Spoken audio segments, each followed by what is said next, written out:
to me.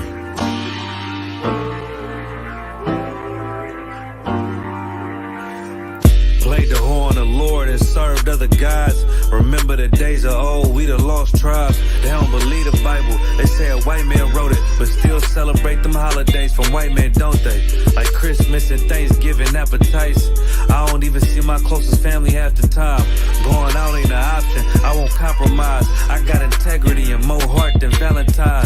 I retweeted a book they sell on Amazon, owned by the same folks that told them to apologize. Remember slaves couldn't read, wasn't allowed, so it's meaning when I tell you I'm black and I'm proud. Murdered us with the sword, that's how we learned religion. Community standards violate my First Amendment. Discontinue from my heritage under these bastards. Life a bitch, they make up lies and give you public lashes. I understand they confused by who the devil is. Why my people get so mad when I tell them this? Valley of dry bones, my niggas skeletons. It's hectic out there, hope you checking on your relatives. Brotherhood, that's what my weapon is. And I never let these crackers take it from you. Real talk, you probably never heard this all of your life. Be careful, cause that thing you love, it'll cost you your life. Long as we got each other, my nigga. Cause we build this shit on brotherhood. Long as we got each other, my nigga. Yeah. We build this shit. Nigga, I done lost family, I done lost friends. Day one, niggas thought was riding to the end. Still showed up, put in that work. Hide behind a smile while I'm walking with this hearse. Some nights I felt alone, most nights I felt cold. Some nights I drove around, I ain't wanna go home. Nigga, I ain't never been, nah, I ain't never fold. Follow orders like a soldier doing what I'm told. Even when the council wasn't making any sense, I ain't never doubted, I just put it to the test. Days I was fucked up and down to my last cent. Reaching in my pockets, only coming up with lint. I'm talking even on the days that I couldn't pay my rent. I put it down for my brothers, ain't spared no expense. If I ever got bent, caused an offense, please forgive your brother, Lord, that ain't what I meant. See that brotherhood a weapon, fight against deception. When something taken from you, then it's just a blessing. Shorty really loved me, gave me everything she got. And I'm sorry, baby girl, if I ever broke your heart. Man, mistakes that I made, don't know if they'll fade. Moving with a heavy heart, living with the pain. Take away the shame, wash away the stain. Praying to the Lord for the days that I was Cain. Sheesh. Long as we got each other, my nigga. Cause we build this shit on brotherhood. Long as we got each other, my nigga. Cause we build this shit on brotherhood.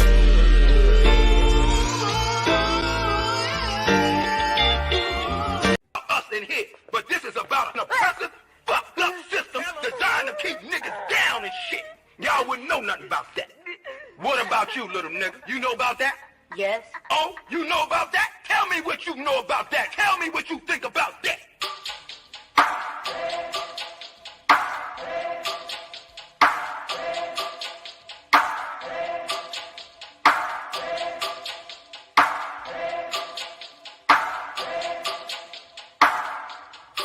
I turn up when it's real in the field. This for my niggas that kneel on the field. Light-skinned nigga, you gon' find me in the field. House niggas looking at a nigga like chill. I go hard when it's real in the field. This for my niggas that kneel on the field. Light-skinned nigga, find me in the field. I don't give a fuck how a house nigga feel. Belly of the beast, we been living in hell. They like, damn Kai, how could you tell? Put us in the project, set us up to fail. Round here, bullets be flying like hell. Too many of my niggas either dead or in jail. Make a nigga work when you locked in a cell. Can't find work when you out on bail, but your homie got the work, so we passed you a scale. Got them birds like the Bible got quail. Niggas selling out cause they mama got bills. Turning to coons like Oprah and Gail. How you sell your soul just to get a little kale? They put you in a dress when you get a record deal. Wanna see a nigga getting high on pills? You can dance on a pole, you can sell that tail, but they never tell a nigga that he can go to Yale. We all created equal, that's white males. All lives matter, not black males. Another mother crying, another coffin got a nail. How many brothers out here got killed? How many of our sisters out here gotta heal? How many more caps gotta get peeled? We beef with each other so quick to pull the steel. George Zimmerman. We in there, we in there. Shalom, shalom, shalom. We live Israelite School, Universal Practical Knowledge. Priest and Captain Nata Shah, the ISUPK, under Commander General Yohana, Most High in Christ. We in here, you in what scripture breakdown class, biblical scripture breakdown class. All right. Should be good here. All right, everybody doing shalom, shalom. Y'all by Shem Yahushua Baraka Thumb to the brothers. Yahweh Shemar Allah Thumb by Shem Yahushua to the sisters. We're gonna get it on. We're gonna get it on. They popped them. You understand? The third worst Secret Service detail in all of United States history. The worst absolutely was JFK. Then you got they hit Lincoln up in the theater. And now they've allowed former United States president. Once you're president, you're really president forever. You always need Secret Service. You always got your security and whatnot with you. You really don't stop being the president. You understand? You just stop the major decision making, but you still got to keep all the secrets and everything there. So it's not your job, but you know that job hold a lifetime responsibility. All right. Shalom, shalom. All right, sisters. All right, all right. The fall of Esau's kingdom. Of course, I know everybody's seen it. Everybody's seen it. You understand what happened. And we, of course, do not, endorse or promote any sort of violence or anything like that. But this stuff is prophesied in the Bible. Just like everything you hear and learn. Your mama, your cousin, your grandmama, your brothers, your friends at the school, the job, the work, wherever you go. You understand? Anybody hearing you say anything about anything, asking you why you don't celebrate Christmas and Thanksgiving and birthdays and Mother's Day and Father's Day and Easter, all of these things here. You understand? If the president of the United States of America is not safe, you for damn sure are not safe. You understand? Black, Latino, Native American, our brothers and sisters in the world are not safe. You in the truth and here serving the Most High, and you understand, you don't have anything to be worried about. But it is important that you know what's going on because the Lord said these things would happen. You understand? Who thought that they would live to see the day where someone would attack, you understand, of the president of the United States? That's something that you see commonly in a third world country. Some dictated and got knocked off. Some Arab leaders, people then riled up against him. Some freedom fighters then rose up and swole up and overthrew Tibet and overthrew, Thailand, and something happening in Sierra Leone or Sudan or Somalia, or, you understand, beef in Ethiopia and Eritrea and Yemen and everywhere else in the world. Who expected to hear something like this happening in the United States of America? The world police, the morality police, the news police, the freedom police of the whole world telling you what's a stable zone and an unstable zone. What's a conflict zone and a neutral zone? Where's the safe? All the travel alerts. How can you in good faith and conscience tell people that America is safe if the president of your country is not safe? You understand? All right, we got a question. Let's go ahead and get some questions here. Jeremiah 50:7.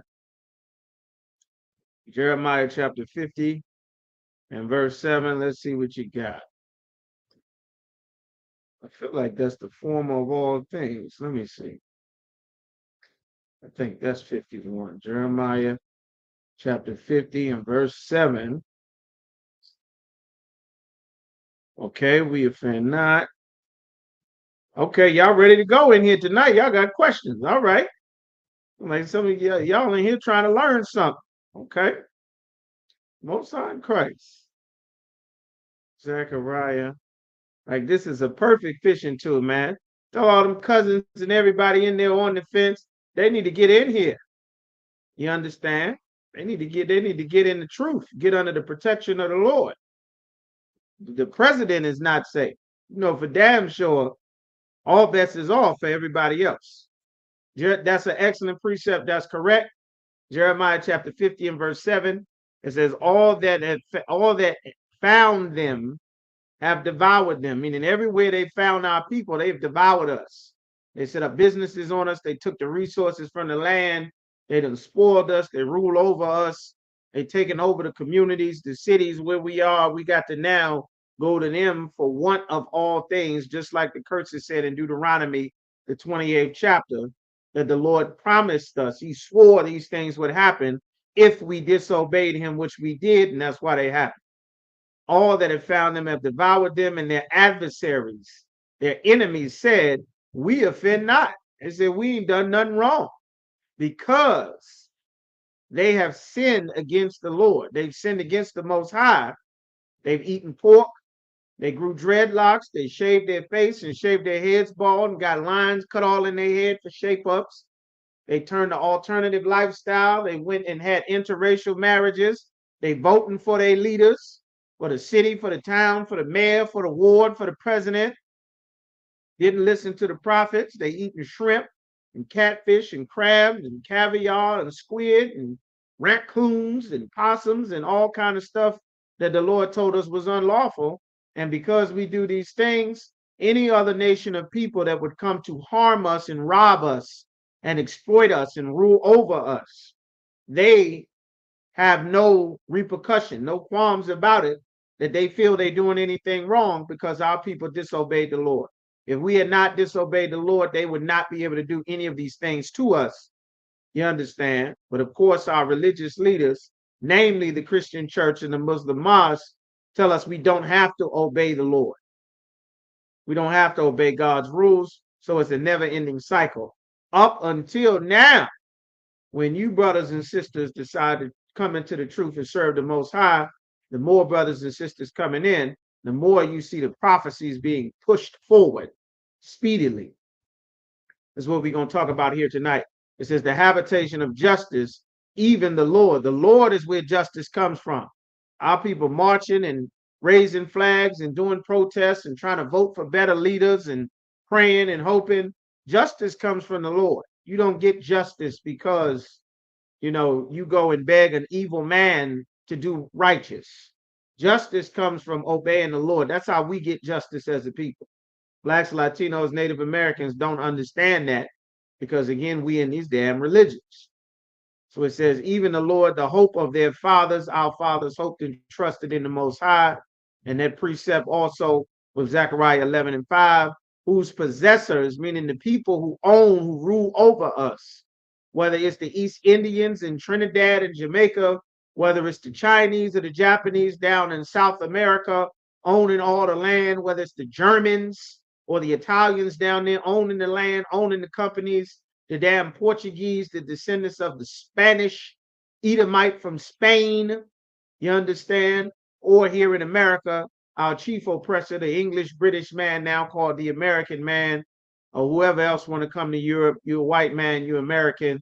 They oppress us and they hold themselves not guilty. They say, I didn't do anything wrong. The shooting was justified. He was in fear for his life. Look at him. He's big. He's black. Look at him. He's a Latino. They're criminals. They're gang members. They're bad hombres. You heard what the president said. That's why, we had to put 8 bullets in his back. Who knows what he would have done if he turned around. I was terrified. That's why we jumped on the hood of the car and fired 31 bullets into him standing on top of the hood of his car. That's why. They hold themselves not guilty, and they that sell them, the people that sell us, you understand, our religious leaders sell us. That's why the Arabs are in our communities.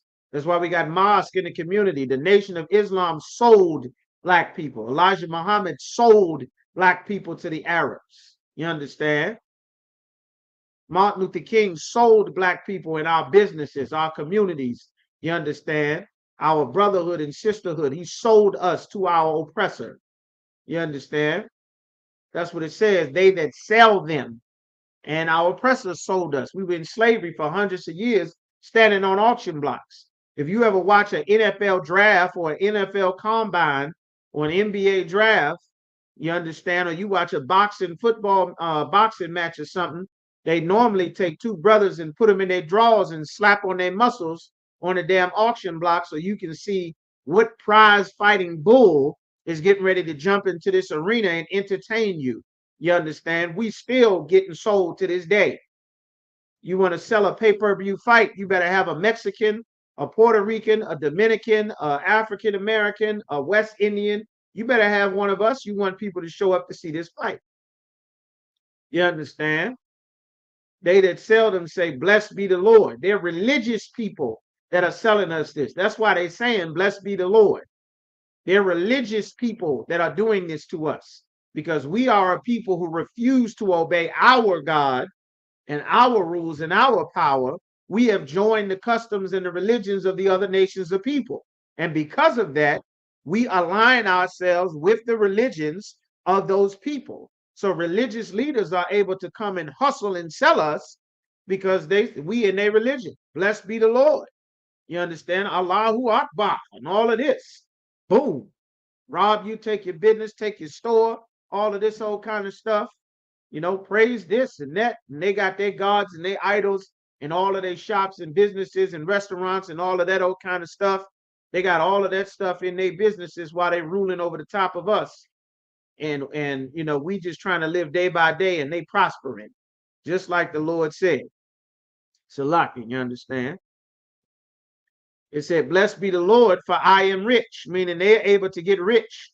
Al Sharpton and Jesse Jackson, they got rich selling us. The Nation of Islam got rich selling us. Louis Farrakhan, he got rich selling us. Polite, all that Egyptology nonsense. They selling black women crystals and all kind of colorful rocks and burning sage in your house, choking every damn body, flaring up your asthma, causing your allergies to act up, messing your eyes all up, getting smoke in your damn eyes. They saying, blessed be God, because I'm able to oppress these people and I'm not doing anything wrong because they evil sinners, and that's made me rich. And their own shepherds, meaning their own leaders that are supposed to rule over them and protect them, they pity them not. Preachers don't pity us. The people that lead us do not pity blacks, Latinos, and Native Americans. They say it's your fault. Pull yourself up by your bootstraps. They got to get it together. This is something you'll hear Christians say. It's a very evil saying. You'll hear it all the time. Usually older brothers and sisters will say this. They'll say, well, it's the parents' fault. It's the parents. They got to be the parents. And you notice the parents. It's the parents. Well, if you spent 20, 30 years letting the entire black community go to hell while you got your piece of the American dream and didn't do or say anything to fix nothing so that you could live another day and shuck and jive and show your teeth, it's your damn fault too. You're supposed to fix this. There was a few generations that inherited upward mobility in the black community. You understand? And they were fighting like hell to get better for the next generation. Then once we integrated, we stopped fighting for what was best for the next future generations of black people. We stopped fighting in this country for the future generations of Native Americans and Latinos. We started fighting for the Democratic and Republican Party. You understand? We started fighting for my country, 'tis of thee, and God bless America, and the United States Marines and the Navy and the Army and the Air Force. And we stopped fighting for our people. Nobody else did, though. So this is what the scriptures is talking about there. That's an excellent precept, Officer Mataz al-Qur'an. All right. Yeah, shalom, sis. Shalom, shalom. A couple more people joined us. Yahweh Shem Shabbat, Yahweh Shemal Shemel Shai. All right, to the brothers and sisters came in here recently. 1 Timothy chapter 4, 15 through 16. Let's get it. Sister Raya said 1 Timothy 4 and 15. Let's go on down to Timothy.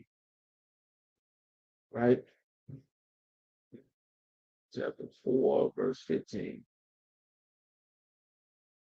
Let's get it. 1 Timothy chapter 4, chapter 15. All right, so we're going to need to skip up a little bit because he's in the middle. He's in the middle of of what he's saying. I'm 15, let's see.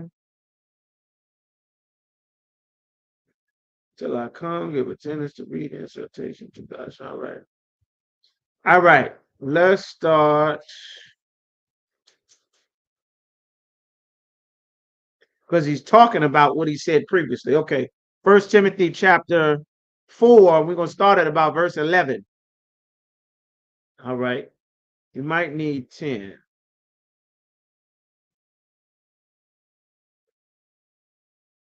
All right. He's telling them what to teach. Timothy was a brother that was in charge. He had power and rank and authority in the school. Of course, Paul traveled all throughout Asia Minor and through Europe, setting up schools. The name of these cities in these schools you could look up: Colossae, Thessalonica, Ephesus, Pontus, Galatia, Corinth. All of these are the names of the books in the New Testament, because these were not books that he wrote. These were letters he was writing to the brothers and sisters that were in those schools in each zone, and also to the men that were in charge of these schools. That's what the book he wrote. That was the letter he wrote to Jude, letters that was written to Timothy, you understand, and so forth. Paul, at this time, Paul is writing letters from prison. He was in prison for teaching the gospel, for spreading the truth, teaching in all of these different cities and zones. So he is incarcerated, writing these letters to the different schools in the different zones that he set up, and to the brothers that, you understand, he correspond with, that's in charge of doing things in the schools and over brothers and sisters. All right. So he's telling Timothy, these things teach, he said, command, meaning give them an order. Because again, commandments are not done away with in the New Testament. The Christian church lies on that. The commandments were never done away with at any point in time. That's why you see the word command all throughout the Bible, even in the New Testament, reading it right here. 1 Timothy 4 and 11. These things command, meaning give them orders, and teach. Teach this to the brothers and the sisters in the zones that you over. Let no man despise thy youth. Don't give someone a reason to despise your youth. You're making a bunch of silly, youthful mistakes, youthful things. You know, you trying to get your behavior together. You don't really know how to act. Somebody got to constantly keep correcting you because you're young. Don't let someone despise you for your youth, meaning don't give them a reason to despise you because you're young. You understand? Act accordingly, be in order, do things right.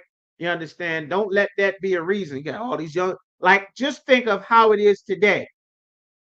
Right now, if you were somewhere, who we got in here? Yarash, Raya, Mataza, Karat, Tabara, Akal, Yagadar. You understand? Young brother Trey in here. Sister Shelley, Anna. Got Yaquan. Who else is in here? I'm a young man, Elwood, Tawabah, Fadas, Mosai, and Christ. All right. Barakatah Yahweh Yahweh Shah. All right. So now, just imagine if you go somewhere. Let's say you go to the store, you go to the gas station, you go to the mall, you're anywhere, and you see a group of young brothers or young sisters. You understand? You see a group of young brothers, a group of young sisters. What are you seeing? Y'all tell me. I'm asking y'all. Everybody name I just called. What are you seeing? A group of young brothers. Let's say 7, 8 young brothers. 7, 8 young brothers. 7, 8 young sisters. They just walking around somewhere. What are you seeing? You see them out. What you seeing? What's going on? On the average, what's going on with them? What you see? What are they doing? What is the environment and the atmosphere like? Y'all tell me. Let me know. What y'all seeing? A new generation. That's good. It's too vague, sister. What are you seeing? There we go. Give me some answers. Don't give me the mama answer. Sister Ryan, don't give me that mama answer. There we go. Give it to me. Give it to me. There you go. Just take the gloves off. Tail. That's right, Sister DeBar. Tail. Tail everywhere. Uncovered. You understand? Tail loose everywhere. More tail out of the clothes than inside of the clothes. That's right. Cursing. Everybody cursing this. MF that, be this, be that, be this, be that, you be, my be this, be, be, be, be, be. F them, F that, F them, F that. Twerking outside, you understand? Don't hold up no camera and let no beat play. You understand? It's tails in the air on cue. Don't let no sexy red start playing. It's over. It's over. You understand? Hide your kids. Get back in the car. Acting a damn fool, right? Bunch of trash talking, smoking. They're getting high. They're wilding out. They're going somewhere to fight. They're trying to hold somebody back. They're in the court. They fighting in the street, all up and down the street. They're pulling guns on each other. The girls is talking about who they're gonna fight and this and that, and you be and you that, and I'm gonna beat her this and I'm gonna beat her up, and it's absolute chaos. And this is why he said this. Don't let someone despise you for your youth. Because if you see that group of 6 or 7 brothers coming somewhere, in your mind, you like, all right, get the hell out of here. They might start shooting in a minute. You understand? They can't be up to any good. It's too many of them. Look how many of them it is. Look how young they are. Well, this is why he's saying it. That was then still a natural response. Like, man, that's a lot of niggas over there. What they doing? What's going on? Hold up. You might not be going in here. You go to the restaurant, there's 7, 8, 9 young brothers in. Wait a minute. Hold up. What's going on in here? We about to go get some gas. We might be going to the other gas station. We got maybe a couple of yelling. Are they having a good time? Are they up? He got in his face. Yep, there we go. All right. But in reverse, let's go on out of here. We're gonna get up out of here. All right, y'all, we leaving.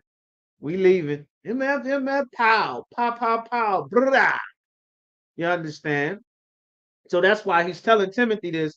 Don't give them a reason to despise your youth. You understand? A lot of times you don't know what to say.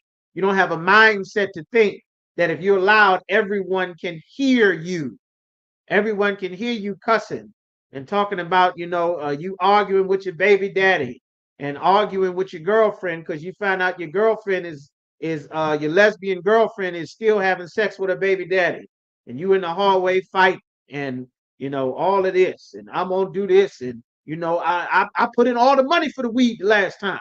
I remember I was on the train, some brother losing his mind. They be taking advantage of my good nature because I be facing the J and I be willing to share the blunt with everybody and don't nobody ever put in and nobody want to listen to me. Like you can't tell nobody that you wrong, that you shouldn't be getting high because you're young. You won't listen to anybody. Nobody can tell you to cover up. Nobody can tell you not to talk this way. Nobody can tell you don't spend all your 20s hoeing and damn near prostituting your way through your 20s and late 30s and then expect, magically you're going to become a magical wife just out the damn blue after you've been hot girl summering for 2-3 decades. You understand?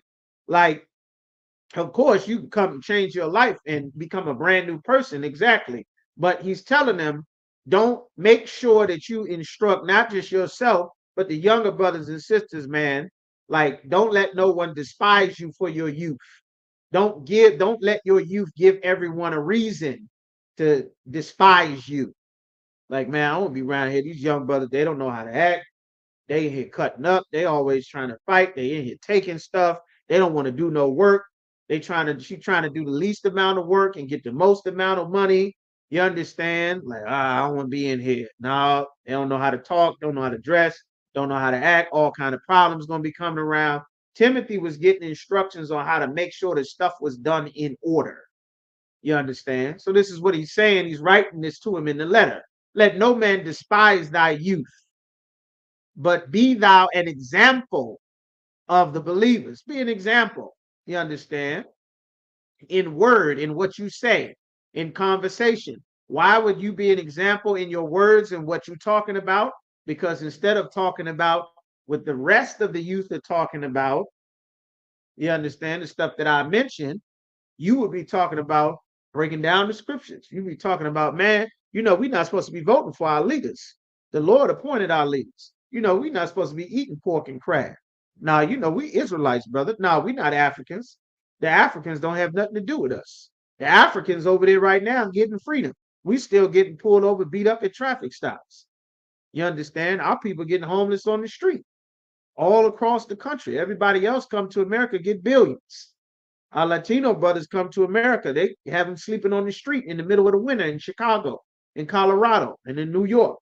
You understand? So now your words will be of some substance instead of silly, frivolous, nothing young man talk, young woman talk.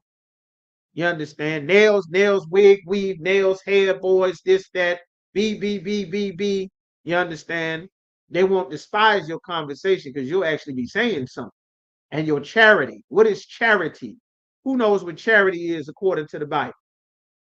You understand? Who knows what charity is? What is charity? Very important word to define in the scriptures. What is charity? All right. I'm going to give it a shot. What's charity, y'all? What does charity mean? The Bible say charity, what is talking about?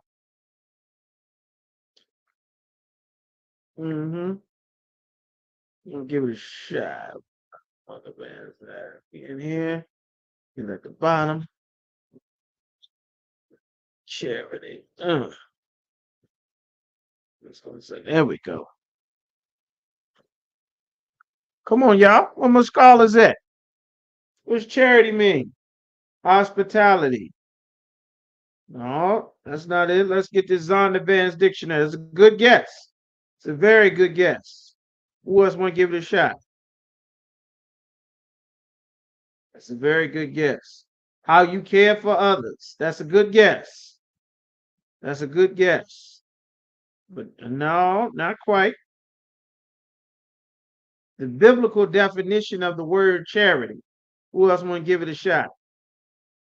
What's charity mean? Mm-hmm.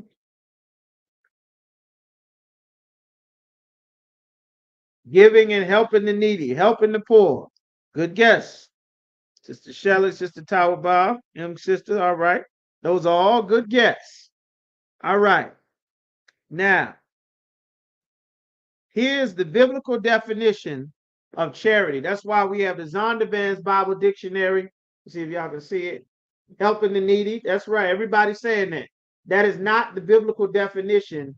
Trying to get it up there, get a little digitized. Y'all can see it. Zondervan's Bible Dictionary. Let me see if I move it back some. They cleared up. There we go.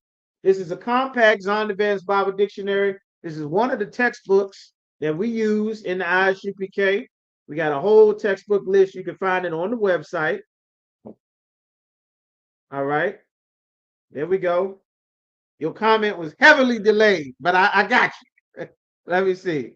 Let me see. I'll put some of y'all comments up there. All right. What we got? Mr. Arnaud said helping the needy. All right. Sister Tower Bomb said giving and helping. All right. Helping the poor. Sister Shelley said helping the poor. All right. Ryan said taking care of others. Carlson Paul. So Carlson Paul said hospitality. All right. Those are all good guess. Good guess. Here is what charity means according to the Bible. And now, this is why the oppressor is the devil that the Bible speaks of, and it's so very important to be taught the scriptures. Zondervan's Bible Dictionary, if you got one, pull it out. It's on page 103 at the bottom. Charity in the Bible never means giving to the poor. That's the first thing it says about charity. Everybody believes charity is helping the needy, helping the needy. Esau changed the definition of charity. That's why we need a Bible dictionary to know what God actually said when the Bible was written, before the devil came along centuries later and changed everything and confused the world and took a book about black people and made it about white people. A book written in slang to communicate with the people who turn every language into slang, whether it's Spanish, French, Dutch, Portuguese, patois. We turn every language we get into slang. You understand? Charity never means giving to the poor, but always a God-inspired love, which includes respect and concern for the welfare of the loved one. Charity means keeping the laws, statutes, and commandments towards one another. It's a God-inspired love Love is 1 John 5:3, like Officer Mataza Karai said. This is the love of God. This is what it is, that we keep his commandments. So in order to have charity, it's not just giving to the poor. You must know the law, statutes, and commandments in order for you to show love to a brother or sister, which is what charity is. You understand? So you can't have charity if you feed your children pork, or somebody gives you cigarettes or weed, or you understand, or cocaine or Percocets, or they telling you to go vote, or they giving you shape ups and shaving your head off. You understand, and cutting lines in your face. That's against the Most High. That's the opposite of what the commandments are. That's not charity. Charity is love, which is just keeping the commandments. All right. So he's saying, we're going back to 1 Timothy chapter 4 and verse 12. It says, let no man despise thy youth, but be thou an example of the believers in word, in conversation, in charity, in spirit, in faith, in purity. Be upright and upstanding, you understand, till I come, till I get there. Give attendance to reading, making sure you're reading, making sure that brothers and sisters are reading. Give attendance. What does it mean to give attendance to something? You understand? What does it mean? To make sure that this is happening, that the brothers and sisters are reading. Make sure you keep reading. To exhortation. Make sure if a brother and sister is doing well, you exhort them, meaning you telling them they're doing a good job. You recognize them for the hard work and the diligence that they're doing. You understand? Like Officer Yagadar chopping up these videos that y'all seeing and making these amazing intros that y'all seeing for all these classes and these videos, man.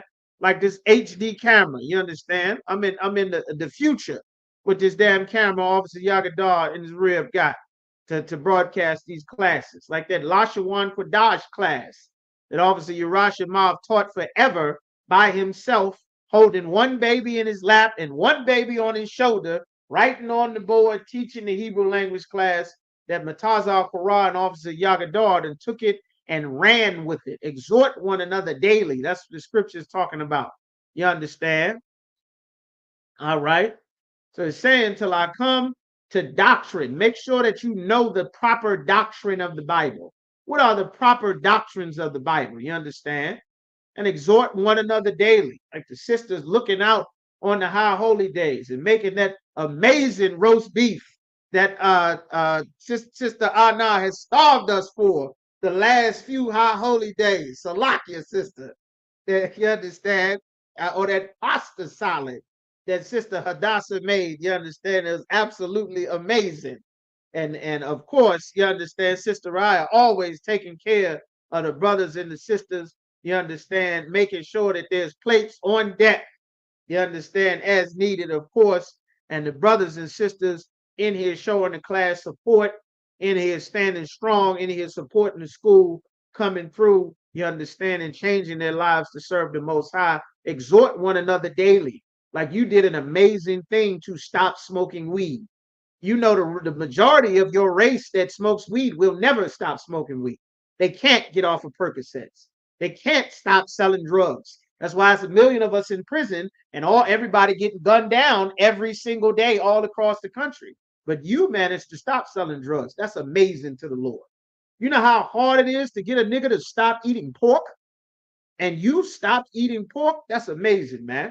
The Lord said the angels rejoice when one sinner changed their life to turn back to serve the Most High. You understand? Like that's a big thing to the Most High. Everybody is out doing everything. They having a whole LGBT weekend in damn Richmond from Thursday to Sunday. They having Sodomania. You understand? The heavyweight championships of alternative lifestyle is going down in Richmond this whole damn week, all throughout the weekend. You understand? They voting in political fever, and you in here learning to serve the Most High while the Lord destroys this kingdom so that you will be getting your protection from the Lord because you've turned your life around to serve the Most High. That is an amazing thing, you understand? And the angels who maintain everything all throughout the world, all throughout the universe, they stop what they're doing for one sinner that comes and serves the Most High. Every time one of you brothers and sisters change your life and get in this ISUPK and come into the truth. You understand? So that's what it's talking about, to exhort the doctrine, the proper doctrine that the Trinity is not real, that Jesus Christ is not the Most High. That's a doctrinal lie from the Roman Catholic Church. That Mary had sex with Joseph to make Christ. Christ was not a magical ghost baby sent from heaven, like the Christian church teaches. That is the opposite of the doctrine that the disciples taught in the Bible. That naked babies floating on clouds are not angels. Angels are terrifying beings that everyone who saw them was scared to death. That's why the first thing that the angels said when they saw you was, fear not. Because as soon as you saw the angel, you were in fear for your goddamn life because of how terrifying they were. That's why they kept saying, don't be afraid. The Lord didn't sent me. Don't be afraid. Don't be afraid, y'all. Listen to what I'm getting ready to say. You understand that a woman can't teach the Bible? That's a lie in doctrine. The Lord never made a woman to represent God. If you a woman, you're supposed to represent a man.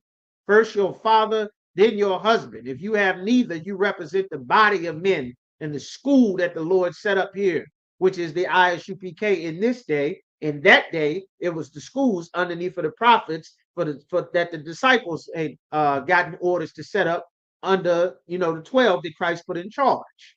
You understand?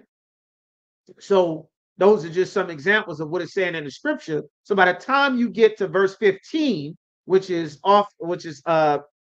Sister Raya's question, then you'll see what he's talking about. It says, neglect, verse 14 says, neglect not the gift that is in you. A lot of brothers and sisters have gifts. The Lord said, do not waste the gift that you've been given. If you got a gift, if you can sew, if you can cook, if you got a gift for farming or shopping or doing all kind of things, or whatever your gift is, he said, don't waste that gift. Don't waste it. You understand? Don't neglect it. Find some way to use that. The Lord gave it to you for some reason. It says, which was given thee by prophecy, a gift that was given to you by prophecy, meaning being able to understand the scriptures. You got a gift. The Lord allow you to be able to understand the scriptures. It's tons of brothers and sisters that the Lord allowed them to hear and understand these classes and these speakings and lectures and all of these videos and battles and debates and stuff that we doing, and they refuse to come into the truth. And then the Lord strike them with some horrible illness and tons of tragedies, and many of them end up losing their life, end up getting hooked up on drugs and jammed up real bad, end up with all kind of demons and evil spirits that overtook them because the Lord called them into this work in this body, and they decided they had something better to do, to go somewhere else, to do things their own way. You understand? And then they end up getting very badly injured and destroyed out there in the world where the Lord had called them away from. It says, with prophecy, with the laying on of the hands of the presbytery. You understand? That's where you get the word Presbyterian, presbytery. Let's get the definition of presbytery. Let's get the definition of that word. Nobody's seen this word before. Y'all don't know what the hell it is. Let's look it up. What does this mean? Let's look it up. See what the definition of these words are. That's why it's so important to be in class, to be taught the scriptures instead of sitting somewhere singing all these damn songs like they do in church. You don't learn anything. What is this word? Webster's. There we go. Merriam-Webster's Dictionary. That's another one of our textbooks in ISUPK. Of course, now y'all have all this technology. Y'all got all kind of apps and stuff that you can download. When I came into the truth, we had a bag of books. You understand? Picture of Caesar Borgia, a Zondervan's, an Apocrypha, a regular King James thick fat Bible, books, notepads, Nation Knows No Color Lines, $40 million slaves, Black Indians. We had a whole sack of books that we carried around. All right. So the definition of this word, presbytery. That's where you get the word Presbyterian. Presbytery means a part of a church reserved for the officiating clergy. Who are the officiating clergy? the ruling body of Presbyterian churches. That's where they get the word presbytery from, consisting of the ministers, the servants, and the representatives, elders from the congregation within a district. You know what that means? This is the power structure and the rank that is in charge of the area. You understand? Of course, translating it into English, Esau has made words very Christianized, just like all of you thought that charity was given to the poor. Then we open the Bible and find what the real definition of charity is. And the first thing it says is charity never meant given to the poor when you saw it in the Bible, which is the opposite. Just think of that one thing that your entire life, for however old you were, charity has always meant giving to the poor, based on what the Christian church has taught people about the Bible. What God said charity was supposed to be was to make sure that you kept the law, statutes, and commandments concerning your people. Just imagine how different life would be if everyone had charity for each other. We would have the kingdom of heaven. And that's what Christ was saying. That's what the Lord told. That's what we were supposed to do. The Christian church changed it and made something else. Nobody even knows the commandments anymore. You see what I'm saying? So that's what that word means. Presbytery or presbytery in the 14th chapter, the hands of the power structure that's in charge of all the different schools and stuff, whatever captain or officer that's in charge of that different area or zone. You go to Baltimore, you got Captain Saparia. You go to DC, you got Captain Meshach Mayum. You make it to North Carolina, you got Captain Ayatha. And you got Fayetteville, you got Charlotte, you got Durham, you got Goldsboro. Then you make it to South Carolina, you got Captain Natazar down there. Make it down to Georgia. You got you understand? You got Officer Jeremiah down there holding Georgia down. If you go west, you got Captain Tawara towards Tennessee. You go up north, you get Captain Tawar up there in Philly, Captain Card. You keep going up. Like there's someone in charge of each area and zone, and that's always been built into the body. You understand? So now we get to verse 15, which was Sister Raya's question. Without knowing the 5 or 6 verses above it, none of this makes any sense. So now we're going to get to this, having everything in context together in this letter that was being written. It says, meditate upon these things, continually think upon these things, continually think upon being in the truth. What is my gift? Maintaining the doctrines, because you want to meditate on these things, because everything everywhere else is trying to get you to change the doctrine. They're trying to get you to change what is a man, what is a woman. The Lord said he made everything male and female, a male and his female. That's how he started from the beginning. Now they're telling you it's more than just a male and female. It's a man, a female, or sometimes Y, a non-binary, a light switch. You flip, one day you're boy, one day you're girl. Sometimes it's a W, you an alien, all kind of nonsense. Well, you got to meditate on this day and night. The Lord made a man and a woman. Damn all this other stuff. The Lord said we don't celebrate no Christmas. So every time you hear the silly Jingle Bell song, like Officer Malak's sons made, his young boys, about 5'3" and something else, is like, listen, we don't do no Christmas. We don't do no jingle bells. We with the Lord. We don't eat no pork, no shrimp. You're supposed to meditate on this. Why does it say that? Because everywhere you will go, outside of being in the truth amongst the brothers and sisters in this body that the Lord set up in the ISUPK, someone everywhere else is going to be teaching you another doctrine. They're going to be teaching you St. Valentine's Day. Oh, you got to wear your green. You got to get your hearts. It's Valentine's Day. Got to get your Christmas tree. It's Christmas time. Got to get your Halloween outfit. It's for Halloween. Got to go shopping. Thanksgiving is coming. Happy Thanksgiving. It's Easter. You got to get your Easter outfit and do your egg hunt. It's Ramadan. You gotta get down with it. If you're a Muslim, we're gonna pretend to be Africans. It's Kwanzaa time. You gotta meditate on the doctrine that's given to you. Damn all of that. It's time for Hanukkah. We had a war with the Greeks, and the brothers went and fought and laid it down so we could get our temple back. We said we ain't celebrating no damn Christmas. We celebrating Purim. This sister Esther put her life on the line to make sure that we didn't get wiped out as a nation because our enemies was trying to wipe us out. We celebrating the Passover. We not Africans. The Africans was throwing our babies in the river in the Exodus in Egypt. You're supposed to meditate on these things day and night. You a sister. I ain't supposed to rule over no man.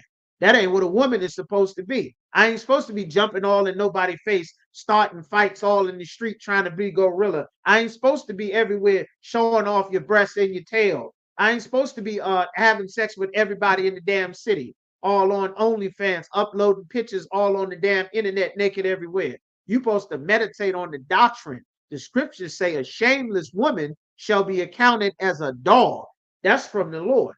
You supposed to meditate on that day and night, because when you go to school, Megan Thee Stallion and Cardi B is teaching all the young sisters to be shameless. Sexy Red is teaching all the sisters to be shameless. Who else? Glorilla is teaching all the sisters to be shameless. You understand? I heard some song, somebody singing, some sister say, I heard you say you don't really like girls, but you just got to give me a chance. You don't know if you like girls or not. That's a damn R&B song now. You see what I'm saying? So you better meditate on what the Lord's saying day and night. The scriptures say the prince of the power of the air. You understand? The evil spirits is in the air. And if you meditating on the Lord's words day and night, then the evil spirits ain't gonna have much to deal with when it come to you. They ain't gonna have no area that they can get some leadway into your life, because you meditating on the doctrine that the Lord gave. You keeping the commandments. You understand? They on their way to celebrate this damn happy sodomite party in Richmond, and you somewhere learning how to serve the Most High. The Lord sent an evil spirit through an earthquake or a wildfire or a flood or some nut to do some act of terrorism like they did to Donald Trump. And then what's going to happen?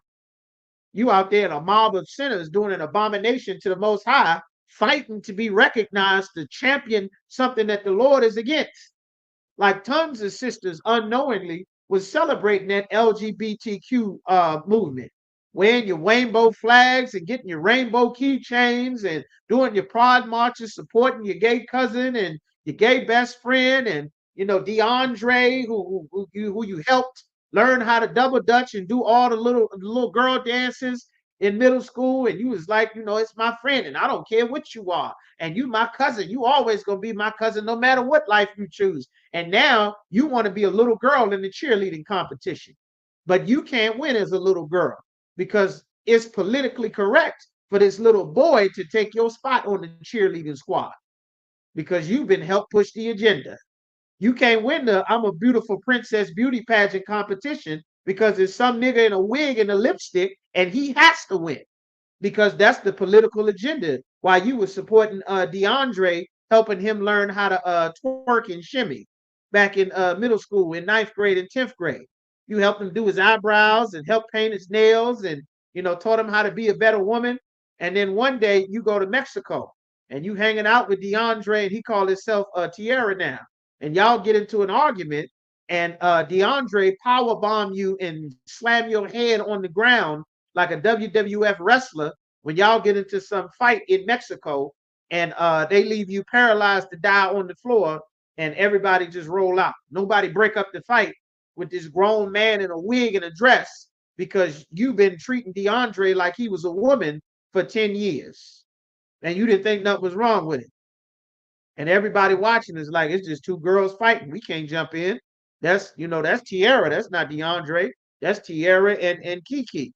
Well, Tierra beat the living hell out of Kiki, but it's two girls fighting because, pride and alternative lifestyle and gender identity, and it's your choice, and we respect your pronouns. Look at this mess you've made. Look at this mess they tricked you into signing up for. You see what I'm saying?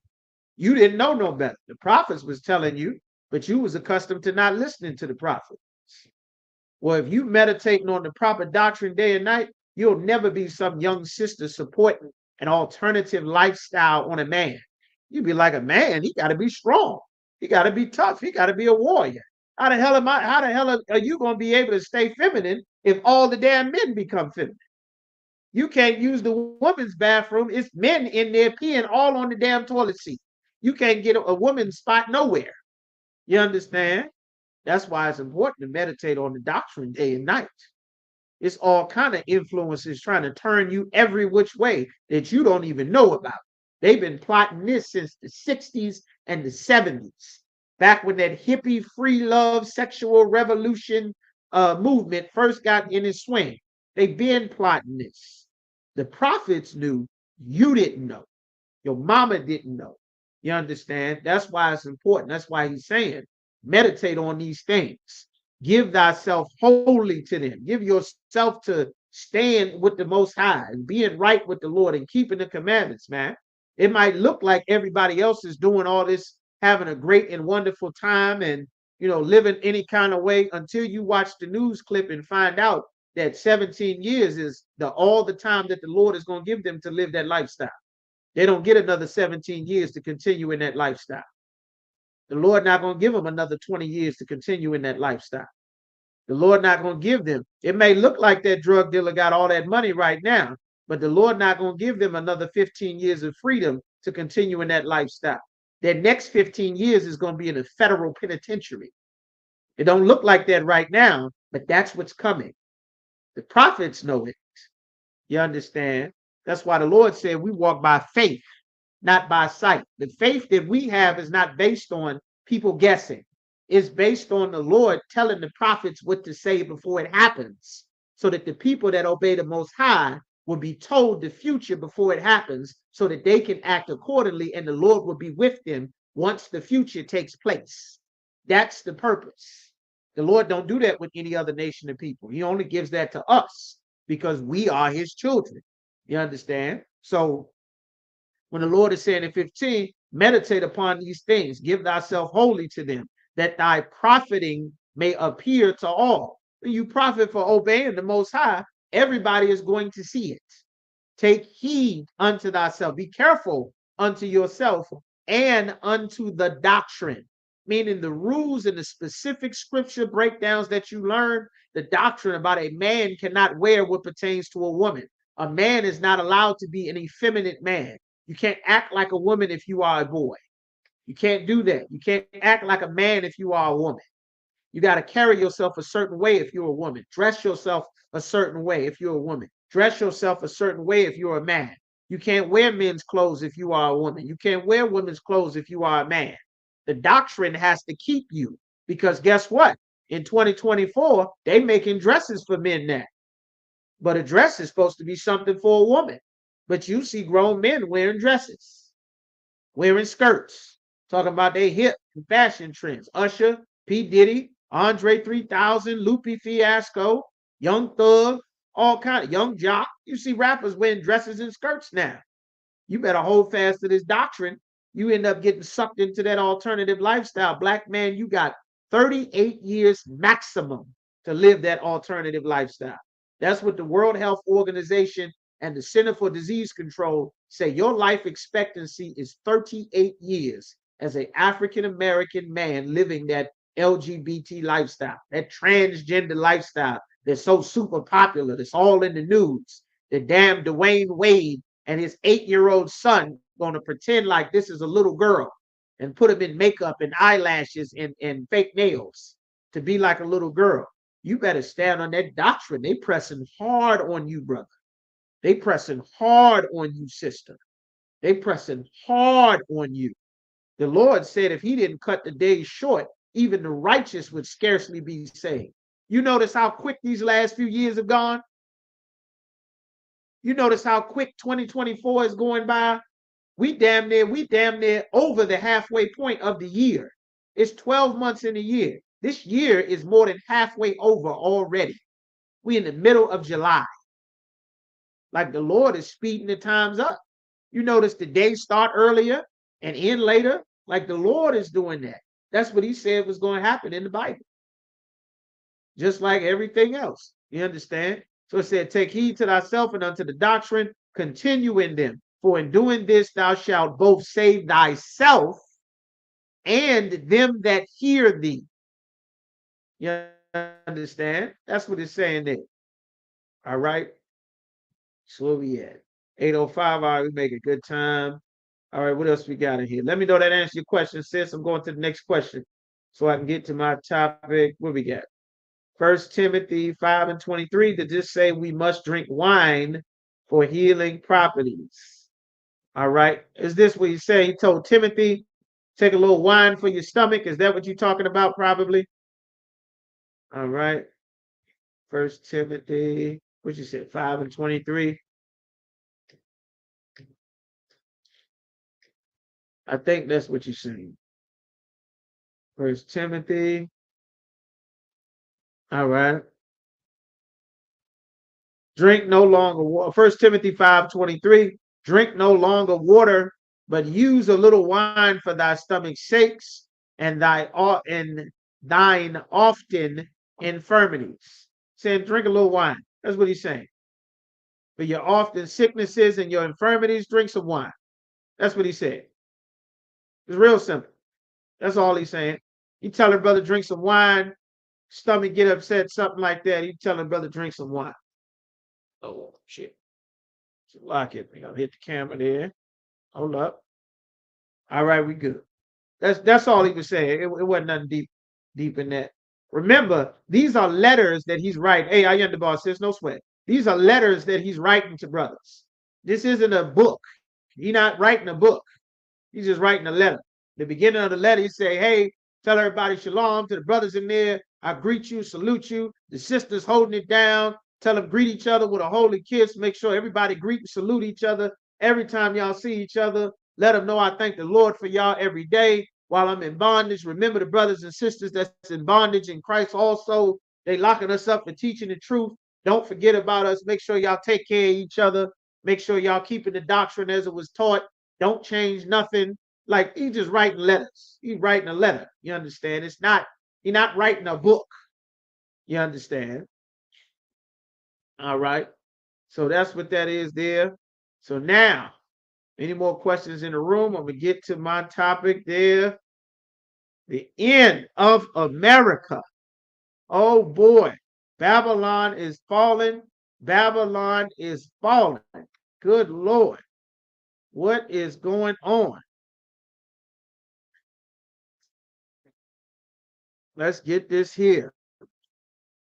This was prophesied in the Bible. That's why it's important for you to know the doctrine and know what's in the scriptures. You can't be a black, Latino, Native American man and you don't know the Bible. That's like saying you don't know your alphabets or your ABCs. This is the most important thing you ever gonna learn in your life is the instruction manual to being who you are. Everything everywhere else on the earth is going to try to take you and make you something some other people want you to be. The Arabs want you to be a Muslim so that they can exploit your community. The oppressor wants you to be an alternative lifestyle man so that you end up losing your life at 30.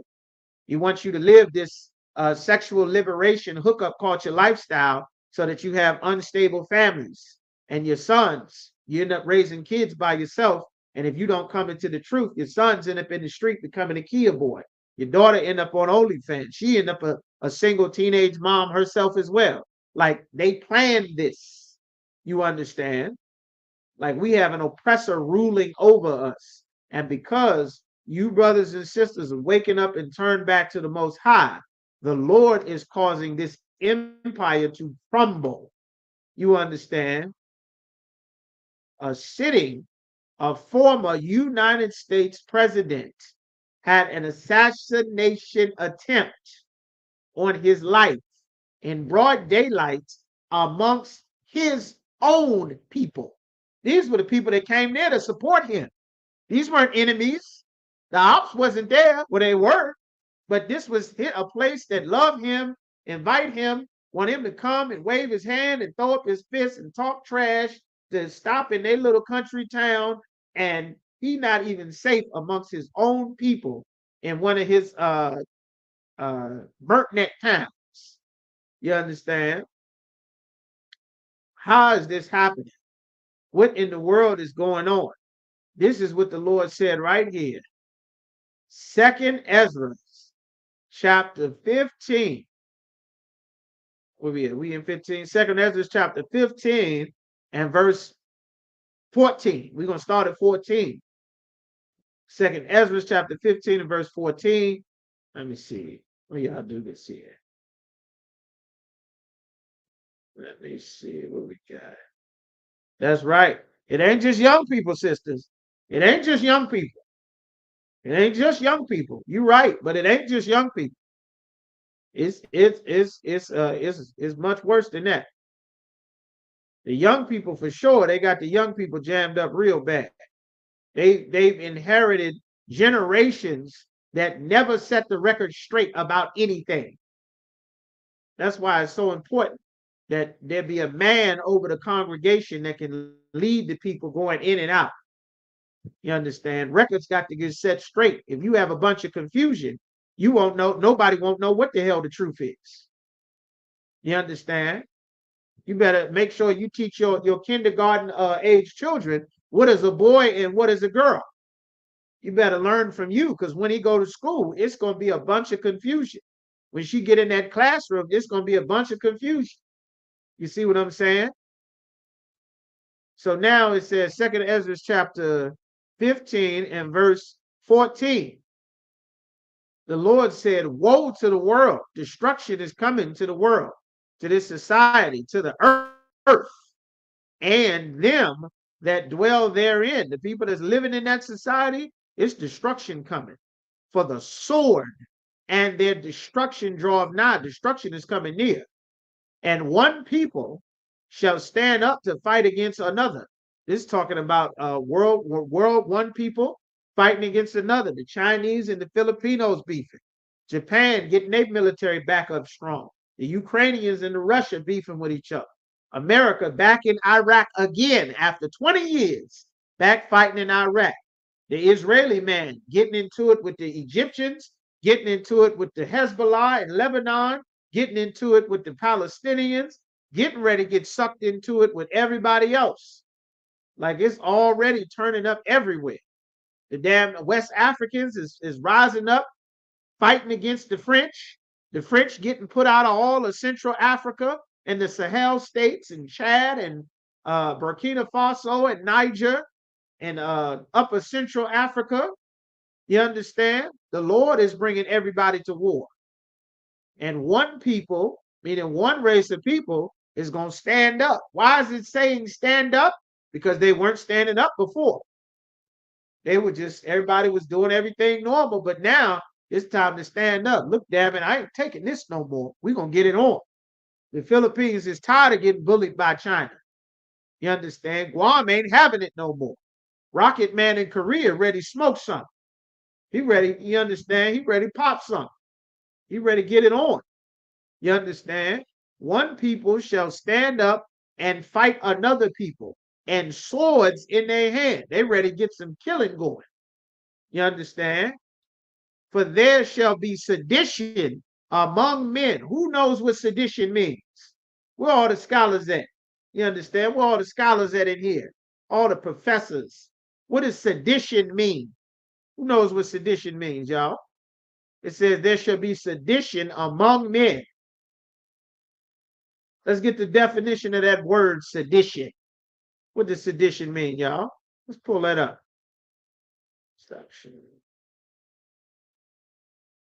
Let's see. Let's check the Webster's dictionary. You'll never understand the Bible. You don't know the definition of any word in the Bible. There's tons of words that's written in old Quaker English. The definition have changed. Nobody uses that word anymore. It's a very foreign word. You're going to make sure that you look it up. Sedition. What is sedition? You understand? Who knows what sedition is? Division. A little bit more than that. You on it, but it's way more than division.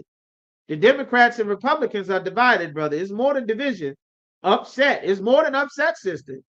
You understand? You in a decent lane, but y'all not on it all the way. Here's sedition is specific. Incitement of resistance to or insurrection against lawful authority. That January 6th that Donald Trump did, that January 6th was sedition. They rose up to overthrow that Capitol to fight against authority, to fight against the government. the democratic way and the process of transitioning from one president to the other. You understand? Stirring up, right? Here we go. The legal definition of sedition: the crime of creating revolt, disturbance, or violence against lawful civil authority with the intent to cause its overthrow or destruction. That was January the 6th down at the Capitol. That was just the beginning. You understand? This is sedition right here. Coming up against the government. That's sedition. Fighting against the government. Them, YouTube rejected your comment. Okay. I forget.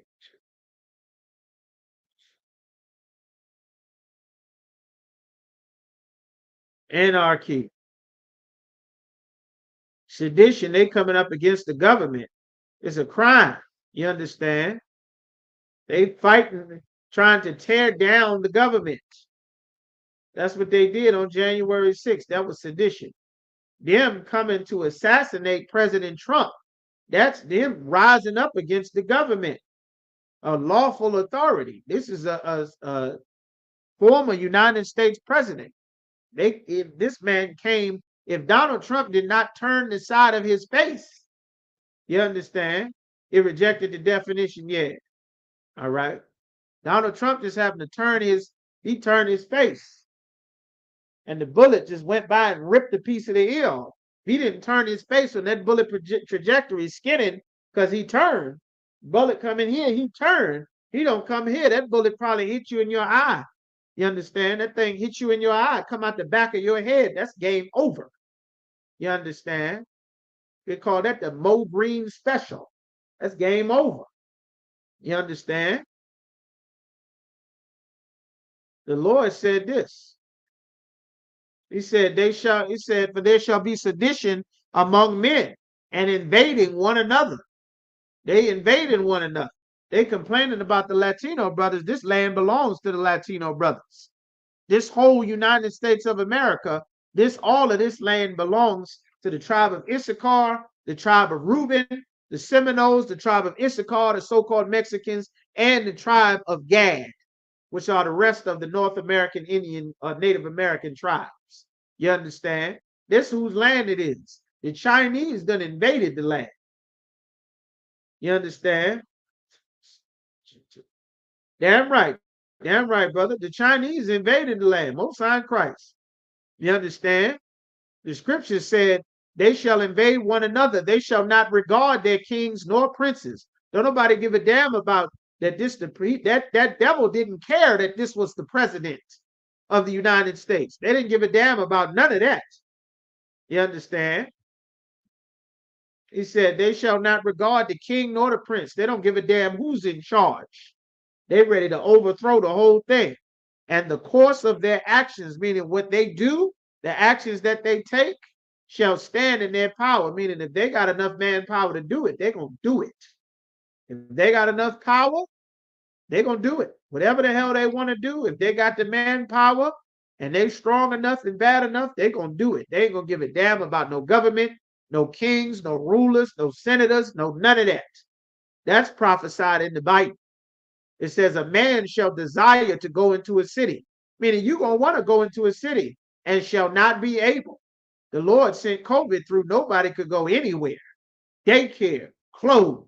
911 closed. The police closed. The hospitals full to capacity.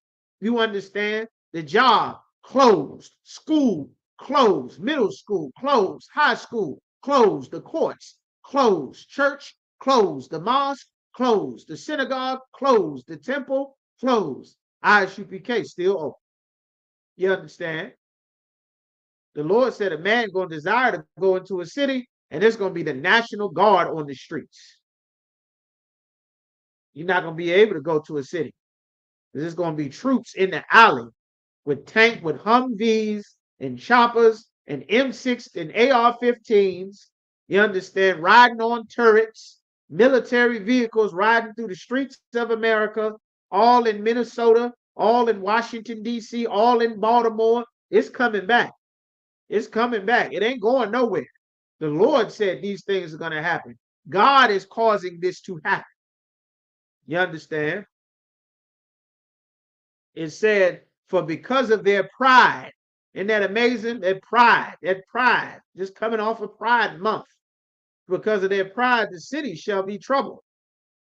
It's going to be trouble in the cities because everybody decided that nobody had to obey the Most High. The houses shall be destroyed, and men shall be afraid. The Lord is sending this. A man shall have no pity upon his neighbor. You understand? Meaning your neighbor, your brother, but shall destroy their houses with the sword and spoil their goods, kicking indoors, all kind of stuff in madness, because the lack of bread, because the grocery stores is getting empty for great tribulation. You understand? All of those things is going on. Like the protection of the Lord.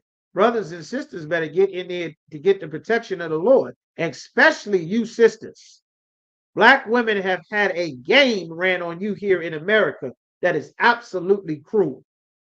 It's such a cruel game that the serpent played on Eve in the Garden of Eden. They have played that game to the max on black, especially on black women here in America, to make women, to make sisters believe that you are supposed to have a life independent from a man's authority and protection directly over you.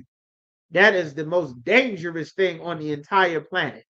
And it has caused the instability of the entire Black, Latino, and Native American community.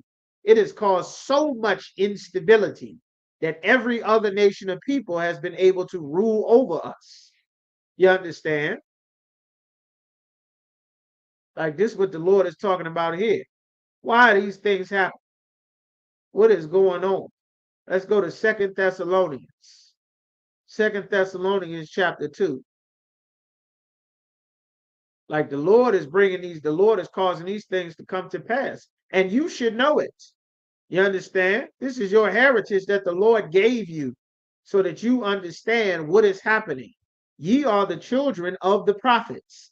They're your forefathers. Isaiah and Abraham, Isaac, Jacob, you are supposed to know.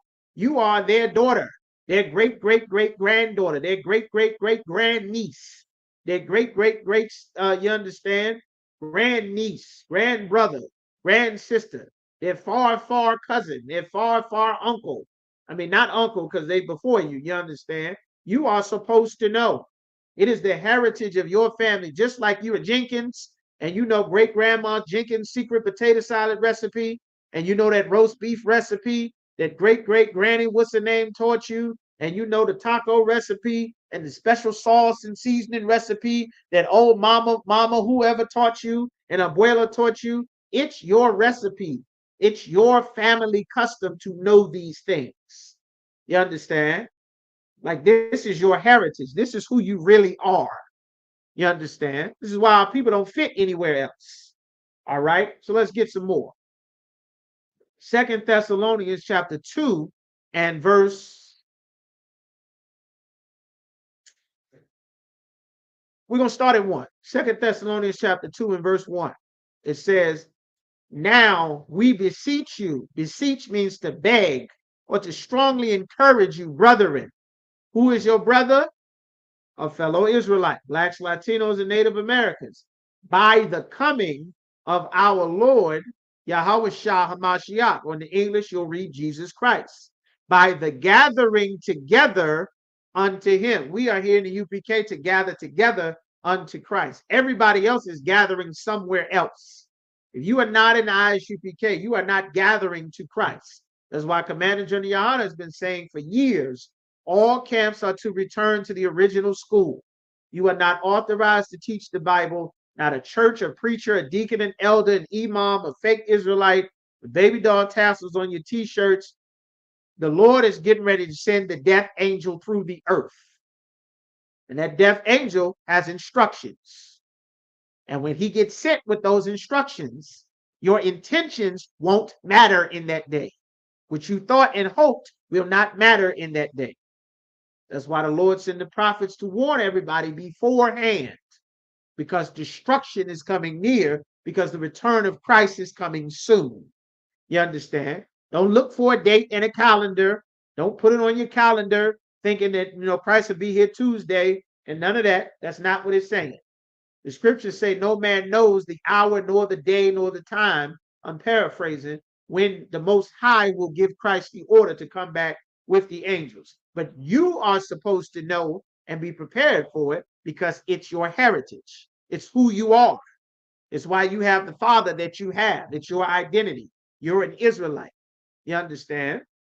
So it says, the coming of Christ, that ye be not soon shaken in mind, because things are getting ready to happen that you are going to see, brother, that you are going to see with your own eyes, sister, that they are going to shake the average person who thought life was going to be fine. As long as I get to vote, I live life my way, I stay out the way, I do me, you do you, I live my truth, you live your truth, we all do everything our own special way. I got personal relationship with God. We believe in our own personal ways. As long as I do right by everybody, karma gonna look out for me. The universe knows my whatever. All of that is getting ready to get you killed. All of it. You understand? The Lord getting ready to turn the temperature up in this place like an oven. It's already 1,000 degrees every damn day. It was 115 degrees yesterday in Richmond. 115. It's a heat wave from Florida all the way up until Europe, all the way across the ocean. Everything is burning the hell up. You understand? So this is what the scripture is saying, that ye be not soon shaken in mind or troubled. Don't let this trouble you, neither by spirit. Don't let it trouble your spirit.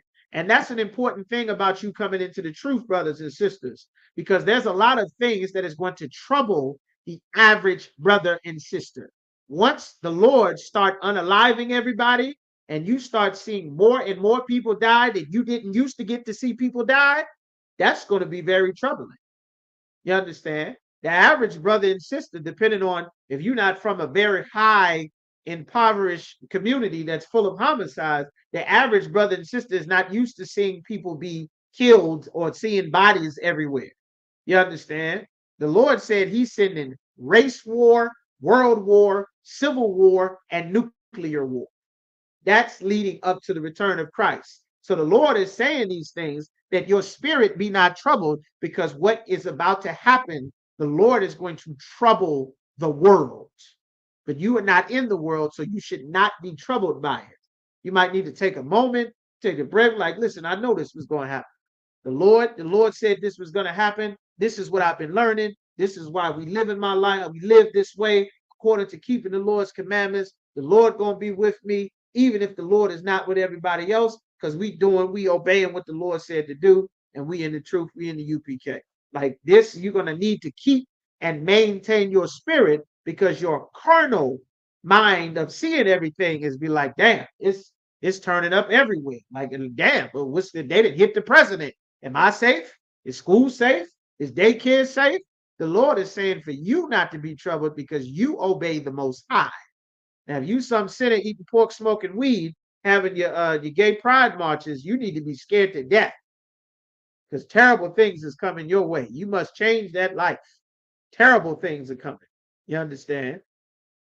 So your scripture said that ye be not soon shaken by mind or be troubled, neither by spirit, nor by word, nor by letter as from us. Meaning, when you read these letters that I'm writing, this is what he's saying. Don't let this trouble you, because you're hearing about these terrible things that are going to happen. Don't be troubled, because this is the Lord's plan.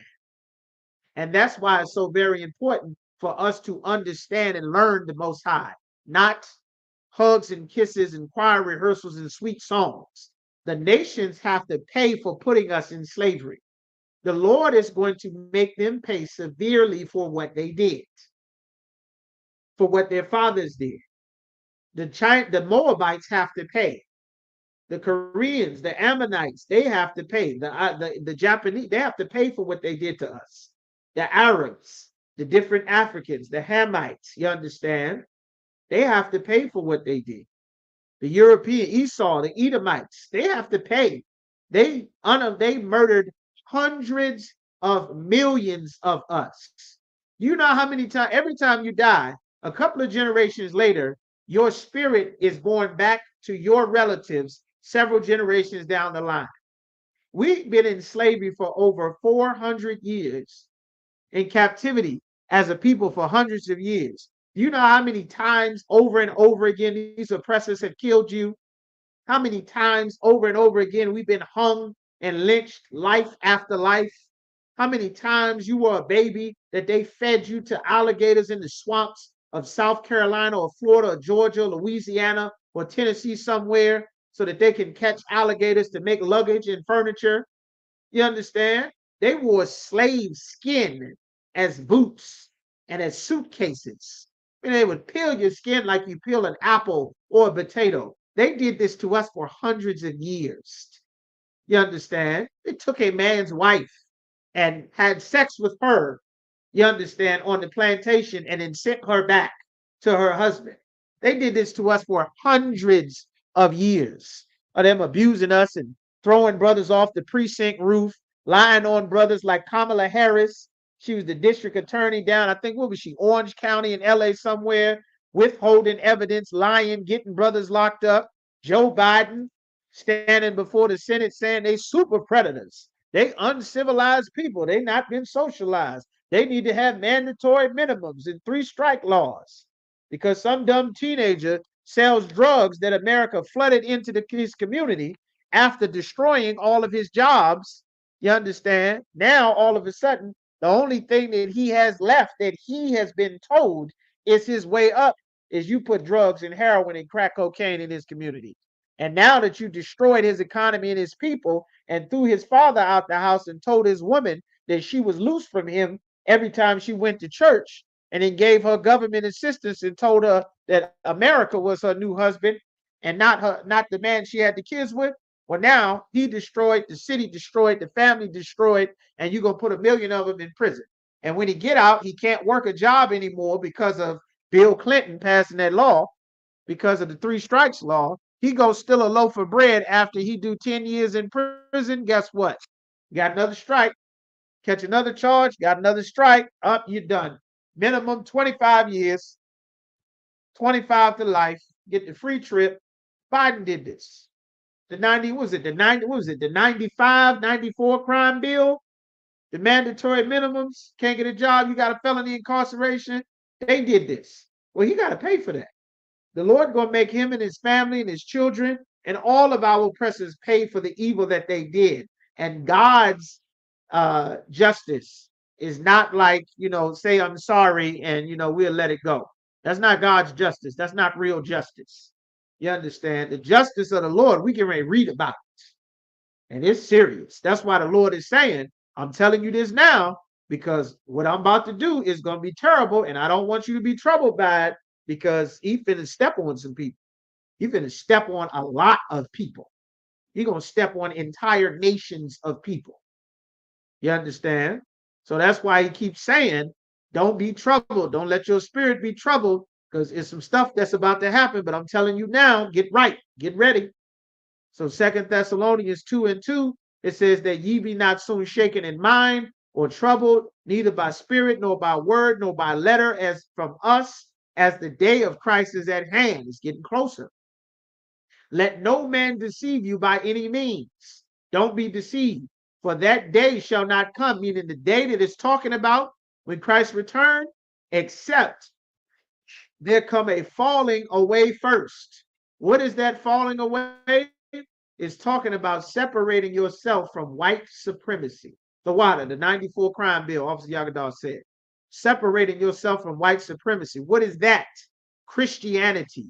Voting for your leaders. Being an alternative lifestyle man or woman. Saying that men and women are equal. Your gender equality. You understand? That's not in the Bible. The Lord said that the woman was the weaker vessel, not equal to a man. Equality is against the Lord. The Lord ain't made equality nowhere. You understand? The Lord made a fish. The fish eat bugs. The bugs live too. The fish eat worm, bugs. A fish will eat a smaller fish. A shark will eat a fish. A turtle will eat a fish. The lion snatched the turtle out the water, crack the shell, and eat the damn lion. The alligators will eat the damn turtle. The hyenas will eat the lion if the lion ain't on top of his game. The buffalo get eat. They eat in the grass. Like the Lord ain't made equality nowhere. That does not exist. That's a fantasy fairy tale world that the Christian church has taught our people, that has left our people so very vulnerable and exposed when everyone everywhere around them is preparing for World War III. That's what this is talking about. Hold on, Instagram. Be down for something. Hold on 1 second.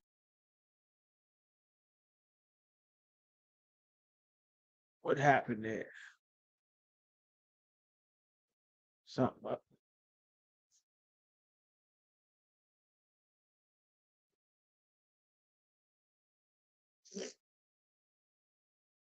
Oh, it's not coming up. So like images. All right, whatever. All right. So that's what it's saying. Let no man deceive you. We in verse 3. Let no man deceive you by any means, for that day shall not come, except there come a falling away first. What is the falling away?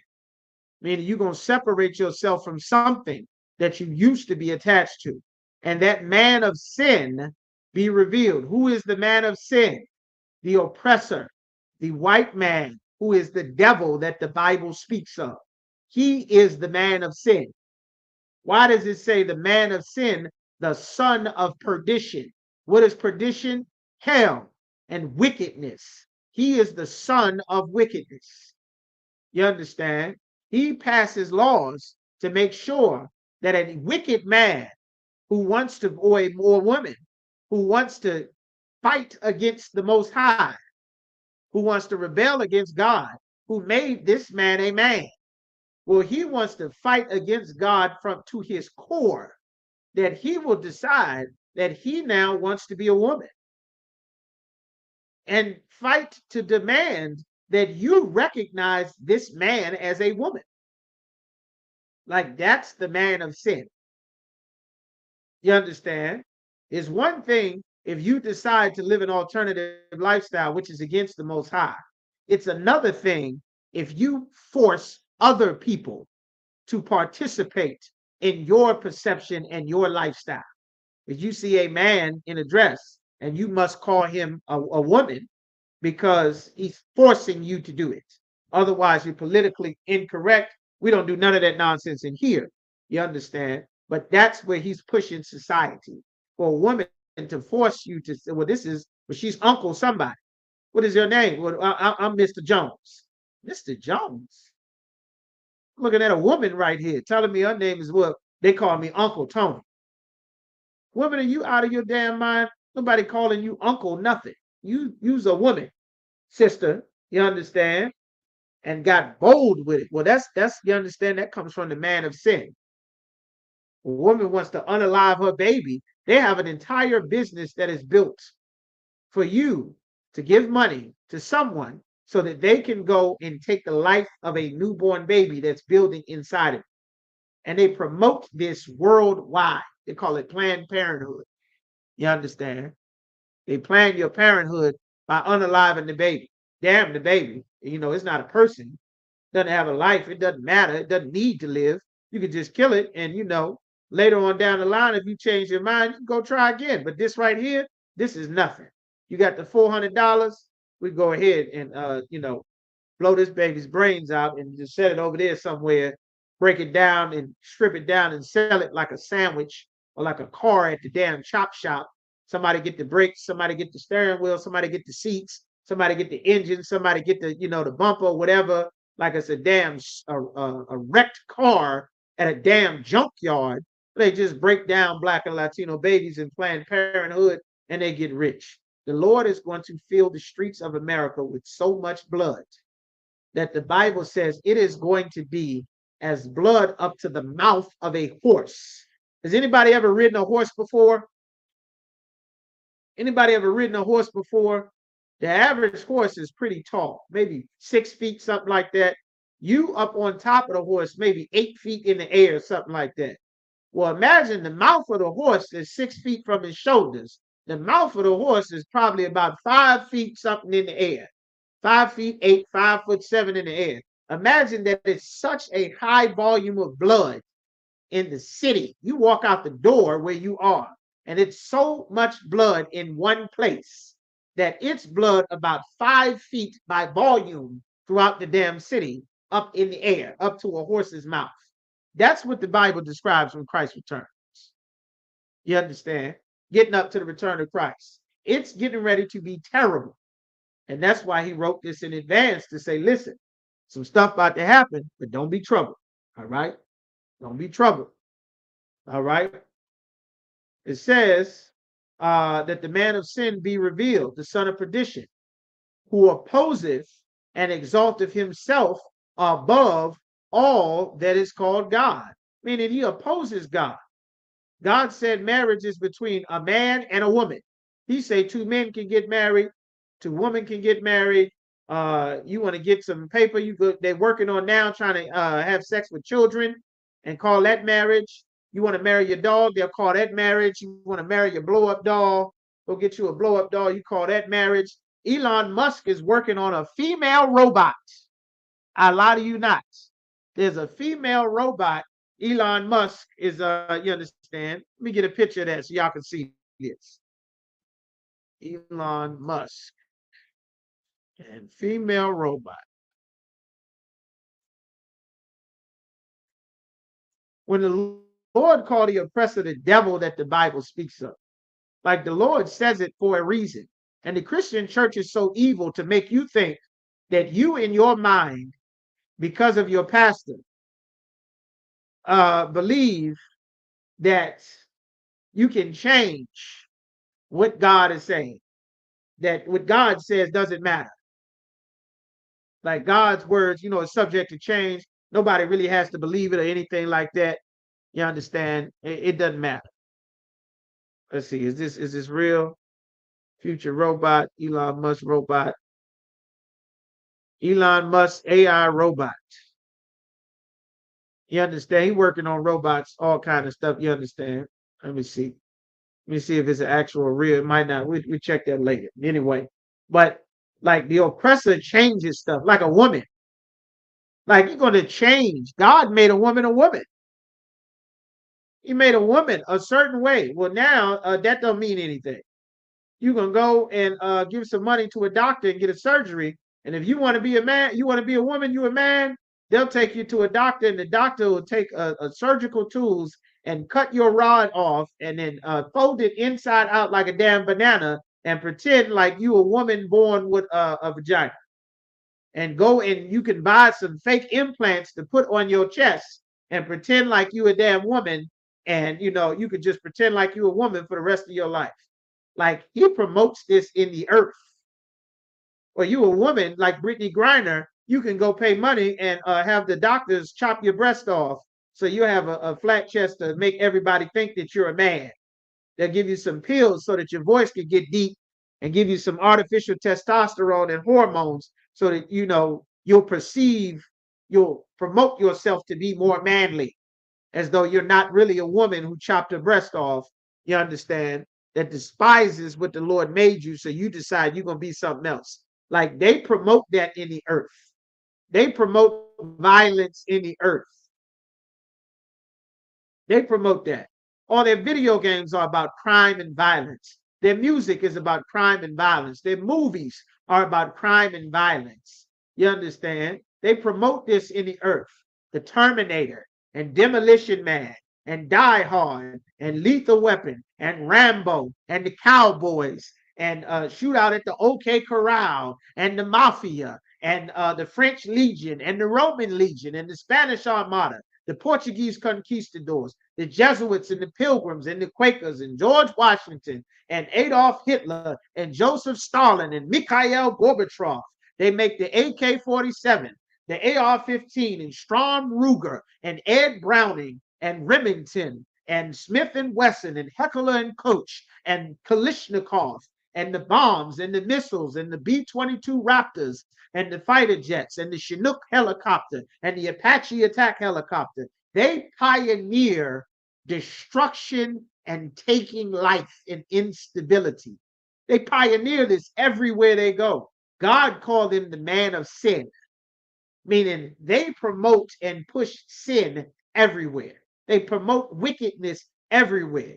They instigate a beef between you and your brother so that you and your brother can fight to the death, and then he can come and buy your family's land for pennies on the dollar. You sell one brother a rifle, one brother band-aids. The brother who get the rifles don't want to do it no more. He go and sell the other brother he gave band-aids rifles. You understand? He overthrows governments, destabilizes groups. You know how ISIS got formed and Al Qaeda got formed? The United States funded them, gave them training and weapons and missiles. Bin Laden was, you understand, he was trained by the CIA. The drug cartels, the Medellin cartel down in Colombia, the white man made that cartel. He gave them United States military weapons. He gave them military training on espionage and jungle warfare. He did that. That comes from the oppressor. All the civil wars in Latin America. America did all of that. The oppressor did these things. God called him the man of sin, who opposeth and exalteth himself above all that is called God. Everything that God created, he want to fight against God. The Bible says that God is a black man in heaven in a white garment sitting on a chair made of fire. That's in Daniel chapter 7. You understand? God in the Bible, he told you the God in the Bible was a white man. A naked white man floating on a cloud, touching fingers to a smaller naked white man. You understand? Adam and God, that's what he said. The Lord said you're not supposed to bow down to a statue or a graven image. The largest church in all the world is the Roman Catholic Church. That's the originator of Christianity. Nothing but statues and idols and St. Peter and St. Andrew and the Virgin Mary and Bartholomew. Everybody in the Bible was black and Latino and Native American. All black people. Everybody you've ever met and learned about the Bible has always been white people. That's against God. That being an oppressor, being a white man is a curse from God. It's a punishment for being the murderer on the earth. God did that. He did that in the book of Genesis so that you can tell who the people were that were wanted criminals all over the earth. He set a mark on Cain so that everyone who found him knew that this man had a mark of a murderer. That came from God. God did that. You understand? Well, the oppressor opposes God and he's going to make himself God. So, or that he is worshiped. So when you think about God, you think about a white man. You don't think about God in the Bible. So that he, as God, meaning he portray himself, God, as a white man, as an oppressor, sitteth in the temple of God, showing himself that he is God, meaning he's looking at himself in a picture of an image that he made of himself, saying, well, this is God right here. This is God. See, that's God, y'all. It's God. You see God? Hallelujah. You see God? He made himself God. You understand? God and Adam. Get this. So everybody see this. He made himself to appear as God. Let me share this with y'all. This is what the Bible is talking about. This is what the Bible has been talking about. This has been in the Bible for thousands of years. Thousands of years this has been in the Bible. Look at this. God, the Most High, and Adam. This image right here, all your life you've seen this image right here. You've seen pictures and images of God. You got two fingers touching. You got a naked man and another naked man touching fingers. All this finger touching stuff. All this right here. This is what they've shown the world is God.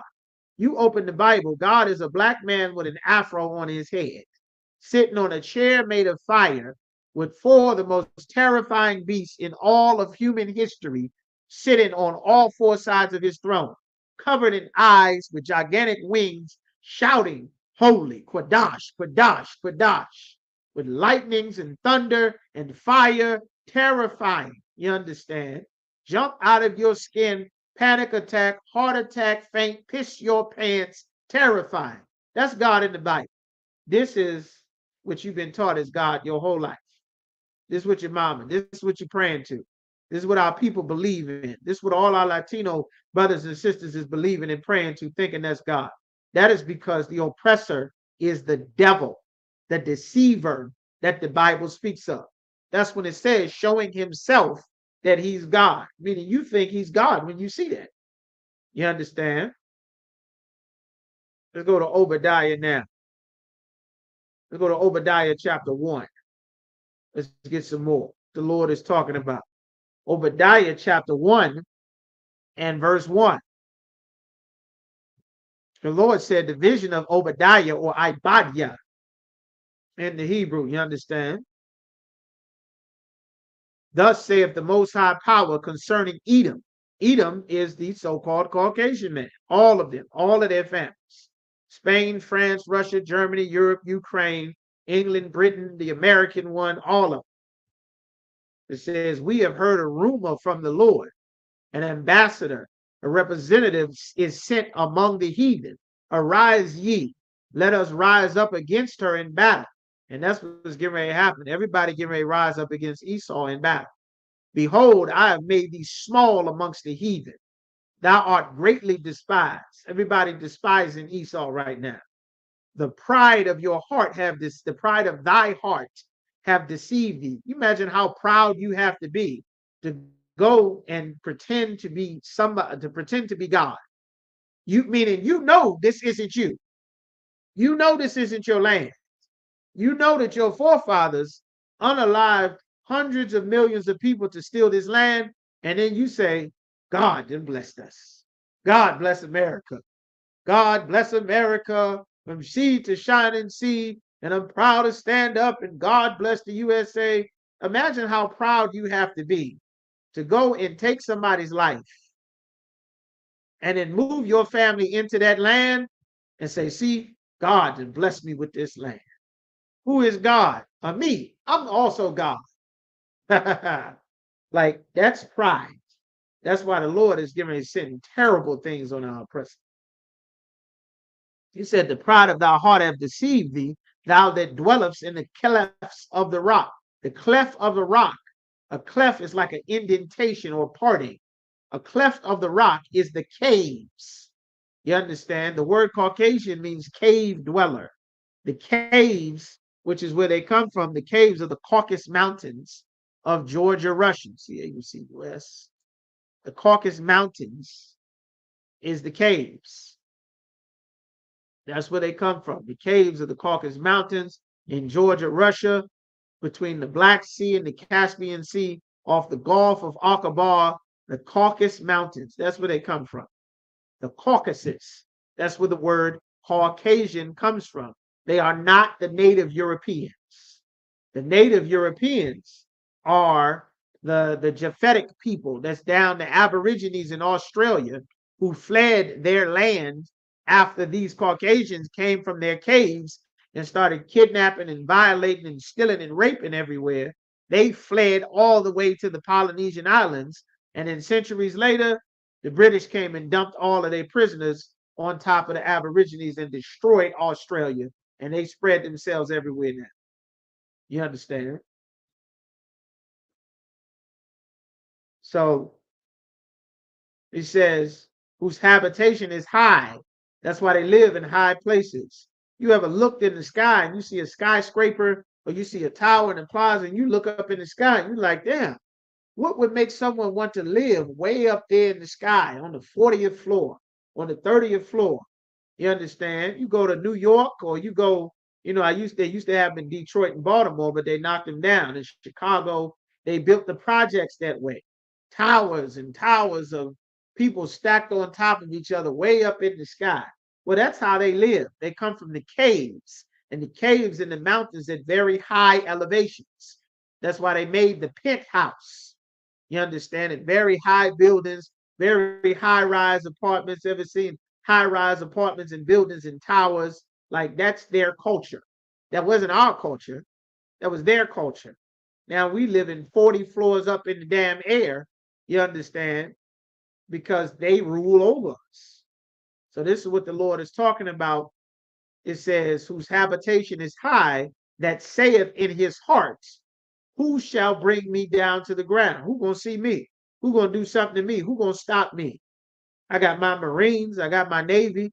got my Air Force, got my Rangers, got my SEALs, got my this, my that, my bombers, my Predator drones, my missiles, my destroyers. Who gonna do something to me? Who shall do anything to me? That's what they say in their hearts. That's Esau. And the Lord said, though thou exaltest thyself as the eagle. Why does it say as the eagle? Because the eagle is the top predatory bird, you understand, on the planet. And the eagle is the symbol for all of Esau. The Romans, their symbol was the eagle. The Greeks and the Romans, their symbol was the eagle. The Nazi symbol was the eagle. The Spanish Armada symbol was the eagle.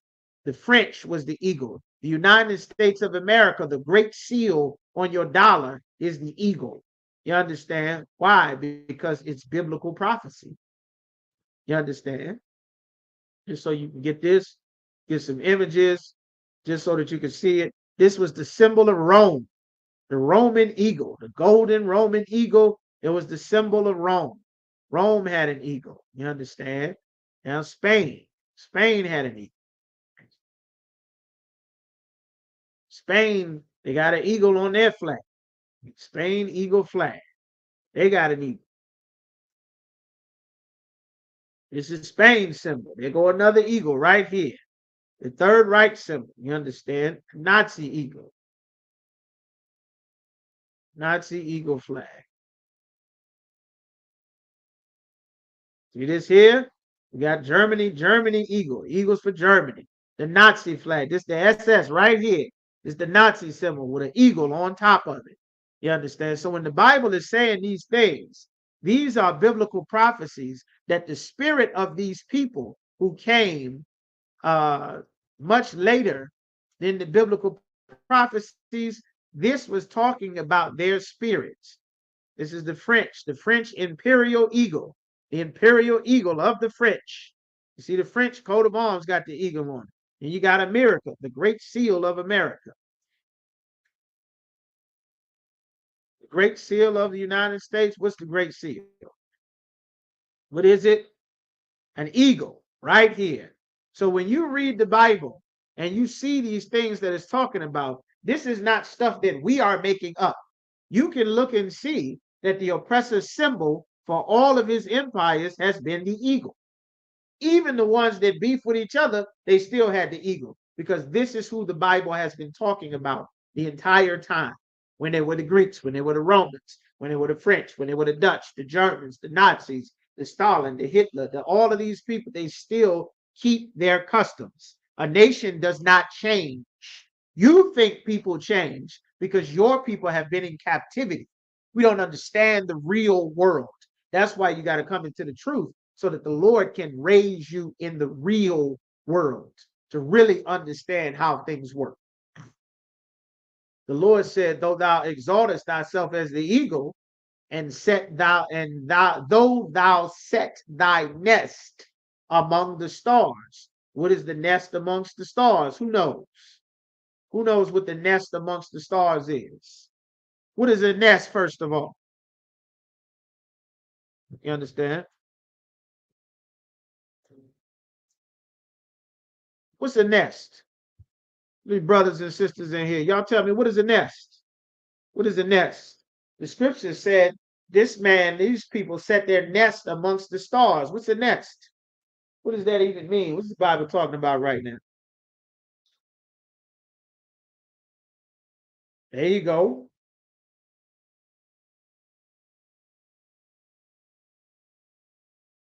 That's right. Space station. A place to live, that's your nest. You're going to find a place to stay, your nest. Well, some people made a nest in the stars. You're not supposed to be in the stars. They made a nest in the stars. This is the International Space Station. The biblical prophecies that the Most High told the prophet Obadiah was talking about a nest in the stars created by the eagle, the people whose symbol is the eagle. And here's the International Space Station. Like that is biblical prophecies. The Bible prophesied this long before they made an international space station. You understand? Think of the audacity you have to decide to leave your planet. Like, who gave you permission to leave the damn planet? Who told you that you're supposed to leave the planet? Who told you that? Who gave you permission to go out of space?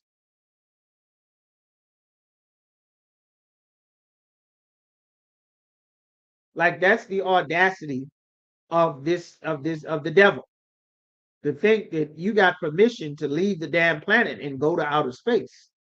What audacity is that? You understand? Though thou set thy nest amongst the stars, thence will I bring thee down. That international space station, that space race started in the 60s, and the Lord brought the knowledge of the truth back out in the 60s, because when you go to set your nest amongst the stars of heaven, from then will I start to bring thee down. And the knowledge of the truth spelled the beginning of the end of Esau's empire, because now the truth was coming back into the earth. And now that it's coming back into the earth, brothers and sisters will wake up and turn back to serve the Most High. And the Spirit of the Lord gets put back in the earth now that the truth is coming back out. And that's what's happening. That's why this empire is falling apart. You understand? The Lord said, from thence will I bring thee down. Verse 5. The Lord said, if thieves came to thee by night, if a thief came and broke in your house at nighttime, if thieves came to thee, if robbers by night, how art thou cut off? Meaning you're supposed to be cut off for that. You're supposed to pay for what you've done. Would they not have stolen till they had enough? Meaning if a thief came and broke in your house, they might steal some valuables. They might look for some jewelry. They might flip over some drawers, look and dig in the walls, dig up the carpets, flip over the mattress, go check the bottom of the sink, knock the fish tank over, whatever. Go and check, look for a safe, rip up the carpet, look for secret compartments in the door, take your silverware, snatch some TVs, some laptops, computers, some phones, some shoes. They're going to take until they got enough and be like, all right, we done stole enough. We got to get out of here. But the oppressor has stolen everything. He steals the people. He steals their land, their identity. He steals their resources, their fruits that grow on their islands. He steals the fish that's in the water. You aren't even allowed to catch water that comes from the sky without permission from our oppressor. You aren't allowed to get electricity from the sun that shines on the planet without his permission. You understand? Like, this is, the Lord said he is the oppressor. That's who he's talking about. This is who Christ died to give us salvation from. This man, someone with the audacity to tell a woman she can unalive her baby, to tell a man he can be a woman now. You understand? To go and leave the planet. How do you know what the hell is even out there? Who told you you could go there? Well, he had the audacity to do it. And it's a biblical prophecy, and the Lord is going to punish him for it. The scriptures say if a thief had taken something, they would have took till they had enough. You wouldn't expect them to steal the pictures of your family off the wall. You wouldn't expect them to steal the shoes out of your closet, to steal the forks out of your drawer. You understand? To steal the plugs out the wall. They took the TV, took your Ethernet cable, your high-speed internet cable. They stole the batteries out your remote. Like, damn, you gonna steal everything. They stripped the drywall and pull up the carpet in your house. Like, that's what type of stealing our oppressor does. God said this. He said, if grape gatherers came to thee, would they not leave some grapes? Like, damn, how much are you going to steal?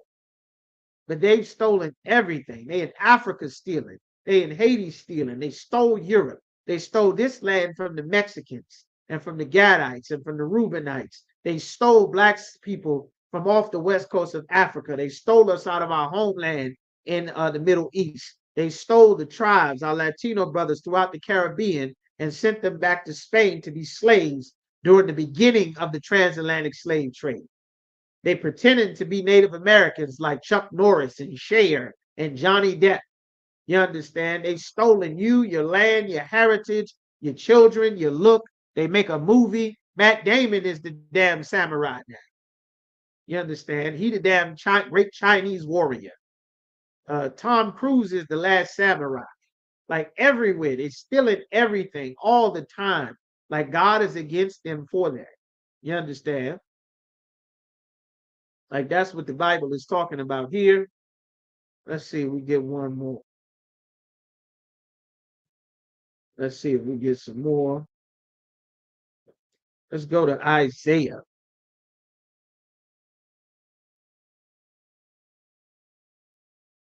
We got time. Isaiah chapter 14 again. All right. Isaiah chapter 14. Well, the Lord says in Isaiah 14:1, for the Lord will have mercy on Jacob. The Lord will have mercy on the children of Israel and will yet choose Israel, choose these 12 tribes. We are his chosen people and set them in their own land. Like we are going to be set in our land. That's why we rehearsing our culture and our heritage now, because we will not be in this land forever. We're not going to stay here forever. We've been here a long time, but we're not going to stay here forever. The Lord is going to destroy America. You understand? And everything in it, and everyone who loves it, the Lord is going to destroy it. You understand? He said, and set them in their own land, and the strangers shall be joined with them, and they shall cleave to the house of Jacob, meaning they're going to be joined to us, and they're going to cleave very tight because of all of this killing that the Lord is getting ready to do. They're going to know the only way they're going to stay alive is if they cleave unto us. When as right now, they know that the safest place that they could be is far away from wherever Blacks, Latinos, and Native Americans are in their mind, because we under these curses from the Most High for disobeying him. So the Lord said, and the people, meaning us, when we get set in our own land, shall take them and bring them to their place. And the house of Israel shall possess them. We're going to own them in the land of the Lord, meaning this is God's land, back in our homeland in the Middle East, which everybody is fighting wars in right now. All of them have to get moved. Don't be thinking we're going to pray for Palestine and pray for Israel. All of those people live in our land. They live in our land. They don't belong there. They're there because we had to serve out a punishment, and now they have to serve their punishment. We've been serving ours for hundreds of years. They have yet to serve theirs at all. You understand? They're all rich because we are in captivity, and the Lord is getting ready to change that. You understand? He said, we shall possess them in the land of the Lord for servants and handmaids, and they shall take them captives, whose captives they were, and they shall rule over their oppressors. There's no equality in here. We're not equal right now. We're in captivity under them. They will be in captivity under us. They will pick our cotton and work in our fields and clean our houses and build our roads and streets and cities, and they'll work long hours away from their families while we get to go to sleep. They will work for us. We will reap all the benefits, and all of everything that they work for will 100% go to benefit us and build up our kingdom, because they have to pay for what they did against our people, what they did against the children of God. God is going to make them pay. You understand?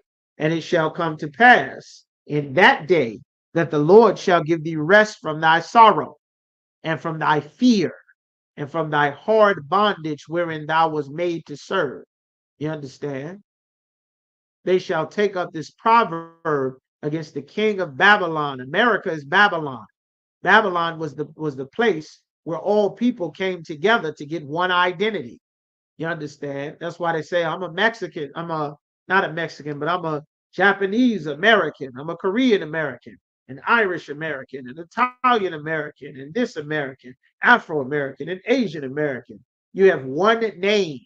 Remember, we read Genesis, the 10th chapter, and when everybody said we have one name and one language, and then they built a tower up to heaven to fight against the Most High. Well, guess what? They built an international space station to make a nest in the stars to continue the Tower of Babel to fight against the Most High. The Lord separated everybody. They made an international, meaning every nation comes here, space station. Well, that's against the Lord. The Lord gonna fight them for that. They're gonna pay for that. You understand? It says the king of Babylon and say, how have the oppressor ceased? The golden city ceased. The Lord hath broken the staff of the wicked, the thing that the wicked use as their strength, their law and their courts and their military and their missiles and their guns and their economy and their wickedness and their lies and their media and their propaganda. The Lord had broken them, and the scepter of the rulers, meaning the power that they held to wield that authority, the Lord breaking all of that. Who smote the people with wrath, smote the people in wrath with a continual stroke. They've been continually beating us. They've been beating us since we ran from our homeland in the Middle East. They've been beating us since the days that the Greeks came into our land. They've been beating us since they forced us to take Greek as their language, since they put them 7 brothers in the oven, since they hacked them brothers up in front of their mother. You understand? Since they hung our babies from trees saying we couldn't profess to be a Jew, since the time of the Maccabees, since the crucifixion of Christ and the disciples, the 70 AD destruction, when we ran from our homeland and fled into Africa, there was 1 million of us sitting in slave markets, getting sold all over the damn world. We ran into Africa, and them and the Africans and the Arabs ganged up on us on the west coast of Africa and sold us for hundreds of years. Everybody got rich. They continued to beat us. They stole our name, stole our language. They destroyed the brothers, the Mayas, the Aztec, the Inca, the Arawak, the Caribs, the Gadite tribes, the Reubenite tribes. They stole their land. They keep beating us. They make the Native Americans cut their braids off and put them in Indian boarding schools and beat their children to death. They keep beating us. They made us pick cotton and sugar cane until we died, drowning in the water, picking pearls and diamonds, the Tainos in Puerto Rico for the Spanish conquistadors. They keep beating us. Then they whip us. They put us in houses and set the house on fire. They keep beating us. They destroy us. They change our names. They make us speak French. They make us speak Spanish. They make us be Christians. They make us be Muslims. They keep beating us. They chopping the breasts off of the female slaves. They castrating the young brothers. They violating and buck breaking slaves. They raping brothers' wives in front of them. They selling our children to different plantations. They keep beating us. They keep beating us. They feed our babies to alligators. They keep beating us. They keep beating us. We in the field picking cotton and sugar cane. The blood is in our hands. Our babies in the field picking sugar cane. They keep beating us and keep beating us. They're gassing our Mexican brothers on the border. You don't realize the experiments they did to the Mexican brothers. They washed them brothers and sisters in gasoline and bleach, killed hundreds and thousands of brothers on that border before they got to steal Mexico. Before Adolf Hitler was doing that evil to the Jewish man, they were doing that to the tribe of Issachar. They keep beating us. Keep beating us. We get out of slavery. We go and work for them. They keep beating us. They steal our money. They say, you can't be in our community. We go make the black side of town. They come and burn this town down. They burn down Rosewood. They flood our towns in Alabama. They create the Devil's Punch Bowl in Mississippi. They keep beating us and keep beating us. They turn the light skin versus the dark skin, the black versus brown, the Latinos versus the dark skinned brothers. They keep beating us. They make the red stick Native Americans that want to keep traditional Native American culture, and the white stick Native Americans that want to keep the white man's culture and be Christian fight each other. And they keep beating us. They steal the land. They keep beating us. They change our names. They keep beating us. We get free. We stay on the black side of town. They pass legislation. They steal the money from the soldiers. We fight in their wars. They put us on the front line to die in Vietnam. They give us poison water. We fight for them in the Civil War. They keep beating us. They keep destroying us. We get free. We make a movement. We on our side of town. You on yours. They send government agents and spies to destroy all the black and brown movements. They keep beating us. They flood crack and heroin in our community. They keep beating us. They destroyed our businesses. They keep beating us. They tell your woman throw the man out the house. They keep beating us. They kill us at traffic stops. keep beating us. They turn our sons and daughters into murderers, following behind the damn Italian gangsters. They keep beating us. Mandatory minimums, life in prison, keep beating us. Juvenile life, keep beating us. We just never get a break from them. Never. And the Lord is going to kill them for it. That is the only way we get a break. That is the only way. There is no other way for us to get free. There is no other way. We tried fighting against them the way the Black Panthers tried, the way the Nation of Islam tried. We tried going along to get along. We joined the Democratic and Republican Party. We tried that. We went to the military. We sold dopes. We wiped out all of our Black businesses, all of our Negro Leagues hockey, Negro Leagues baseball, Negro Leagues football, Negro Leagues basketball. We got rid of everything that displeased them and joined them. And then they say, you ain't even allowed to read a book, Kyrie Irving. You ain't even allowed to take a knee, Colin Kaepernick, when your people getting executed at traffic stops all across the country. We built them the greatest, richest, most prosperous nation in all of human history, and they still have their foot on our necks. And Donald Trump looking like he get ready to be the president again, to continue to stand on top of us with both feet, jumping up and down with his racism and his hate-filled rhetoric against Blacks and Latinos. The Lord getting ready to fill this place with so much blood and so much sorrow and so much panic and so much fear and so much plagues. The Lord said it's going to be as if the sky was darkened during the daytime. That's how bad the Lord is getting ready to make it. And they deserve it for the evil that they have done to us. You can't imagine what evil that they've done to our people. It is unimaginable. You can't begin to imagine the evil that they have done to our people. It's impossible to talk about. It's impossible to express everything that's happened. You understand? The scriptures say they hunt our steps, meaning they hunting our steps. You got a target on your head before your mother could even push you out from between her legs. They were trying to convince her to kill you. They were trying to tell your mother how you gonna afford this baby, how you gonna take care of it. In him and your man, y'all ain't really together like that. This ain't really no family. Y'all wasn't planning on having this. You should just wait until you ready later on down the line. You can't afford this. You know your mama ain't gonna let you and that baby stay there. You see this how they got this what happened with your mother. You don't want to be like her. How you gonna get your job? How you gonna go to school? How you gonna work your career? Where you gonna work? What you gonna eat? How you gonna feed the baby? You ain't ready to be no mother. You know he ain't ready to be no father. Nobody was planning on that. You gotta plan your parenthood. We're not even people to them. We're not even people to them. And the Lord is gonna treat them like no people. You understand? This is justice from the Lord. You don't know what they did to our people. Isaiah chapter 14 and 21, this is what the Lord said. Prepare slaughter for his children, for the iniquity, the sins, the crimes of their fathers, for the things that their fathers did, these children who are alive now have to pay. God said this.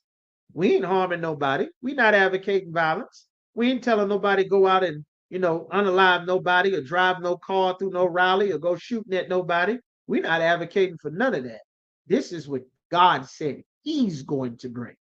He gonna get the glory. He gonna bring this destruction.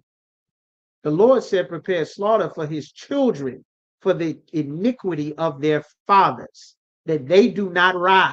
They never rise again, nor possess the land. They never own land anywhere on the face of the earth, ever again, nor fill the face of the world with cities. They never get to be in charge of a city ever again. Why?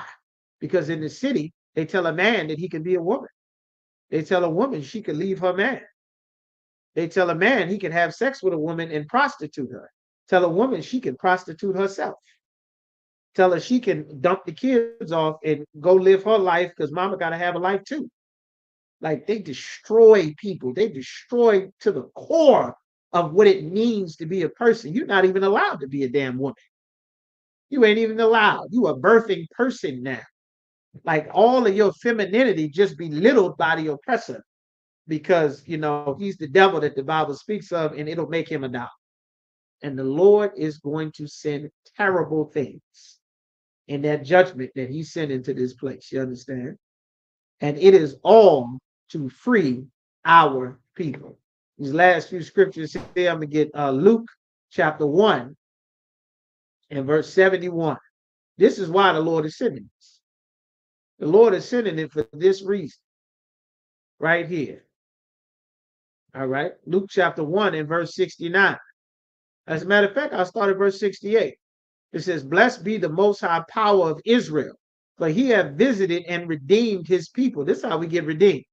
"And he hath raised up a horn of salvation for us in the house of his servant David." That's talking about Christ, because Christ is from the lineage of King David, because of his father Joseph. "And as he spake by the mouth of his holy prophets, which have been since the world began."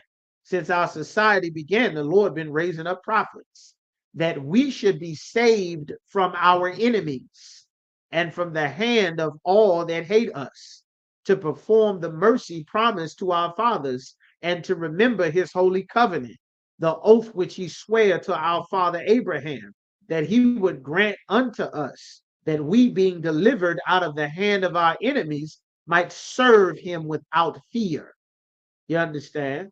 We'll finally be able to serve the Most High, because there won't be a nation alive with any strength to stop us.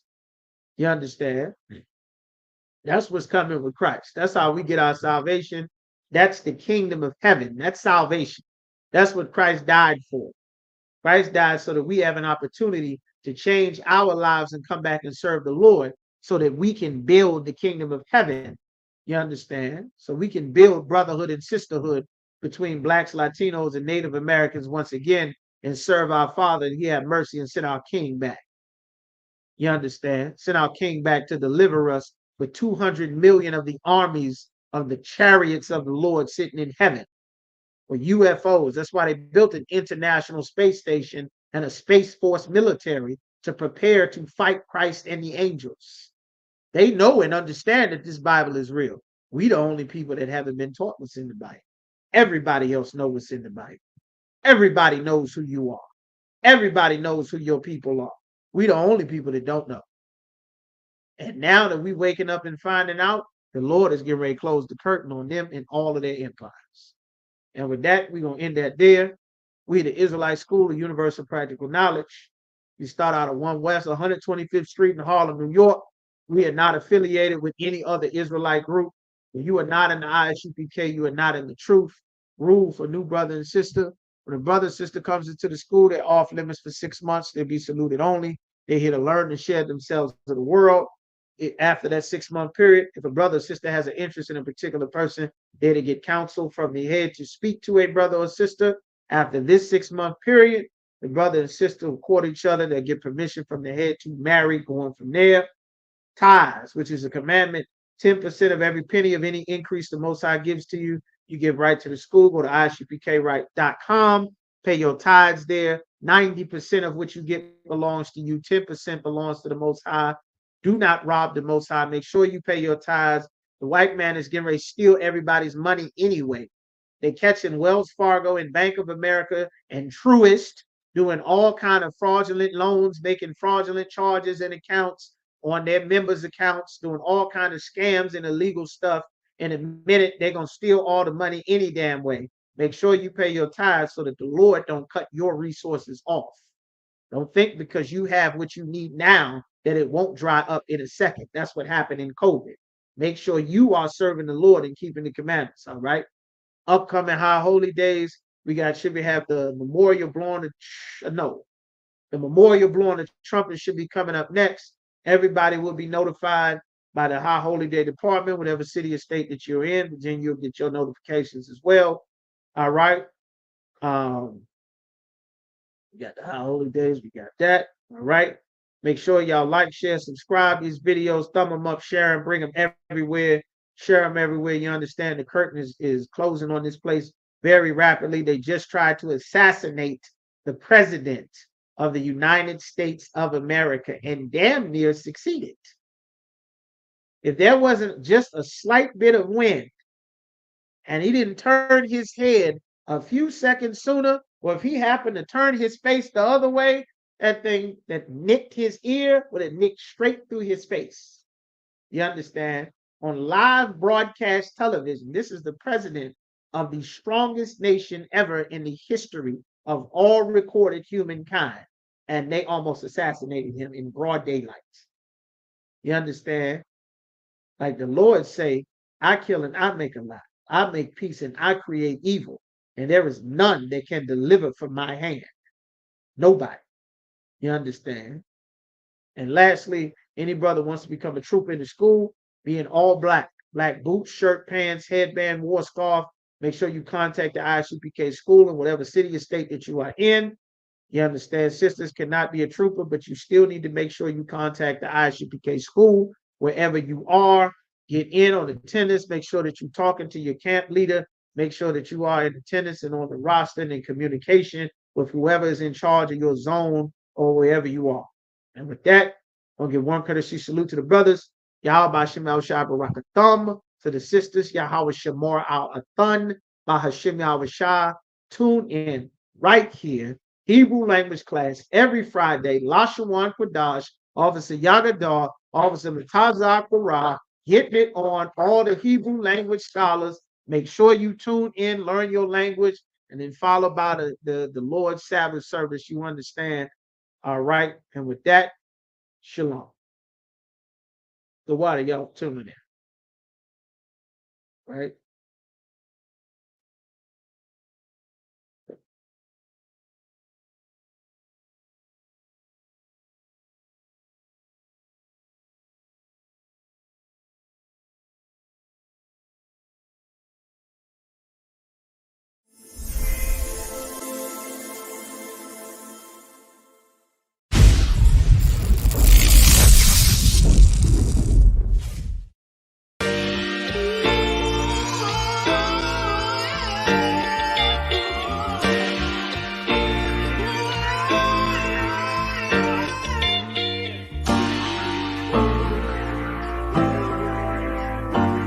Talk to me.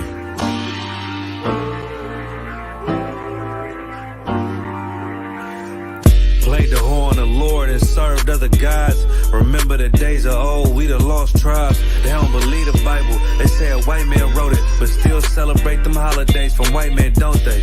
Like Christmas and Thanksgiving appetites. I don't even see my closest family half the time. Going out ain't an option, I won't compromise. I got integrity and more heart than Valentine. I retweeted a book they sell on Amazon, owned by the same folks that told them to apologize. Remember slaves couldn't read, wasn't allowed. So it's meaning when I tell you I'm black and I'm proud. Murdered us with the sword, that's how we learned religion.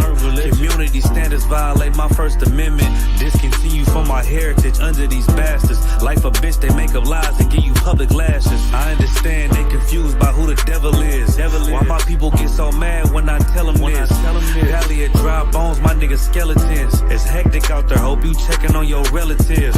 Brotherhood, that's what my weapon is. And I never let these crackers take it from you.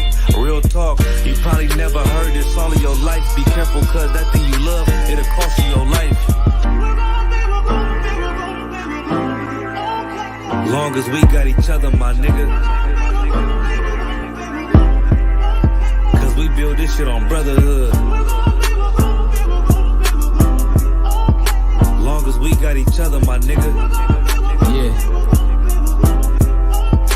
We build this shit. Nigga, I done lost family, I done lost friends. Day one, niggas thought was riding to the end. Still showed up, put in that work. Hide behind a smile while I'm walking with this hearse. Some nights I felt alone, most nights I felt cold. Some nights I drove around, I ain't wanna go home. Nigga, I ain't never been, nah, I ain't never fold. Follow orders like a soldier doing what I'm told. Even when the council wasn't making any sense, I ain't never doubted, I just put it to the test. Days I was fucked up and down to my last cent. Reaching in my pockets, only coming up with lint. I'm talking even on the days that I couldn't pay my rent. I put it down for my brothers, ain't spared no expense. If I ever got bent, caused an offense, please forgive your brother, Lord, that ain't what I meant. See that brotherhood a weapon, fight against deception. When something take it from you, then it's just a blessing. listen, shorty really loved me, gave me everything she got. And I'm sorry, baby girl, if I ever broke your heart. Man, mistakes that I made, don't know if they'll fade. Moving with a heavy heart, living with the pain. Take away the shame, wash away the stain. Praying to the Lord for the days that I was Cain. Sheesh. Long as we got each other, my nigga. Cause we build this shit on brotherhood.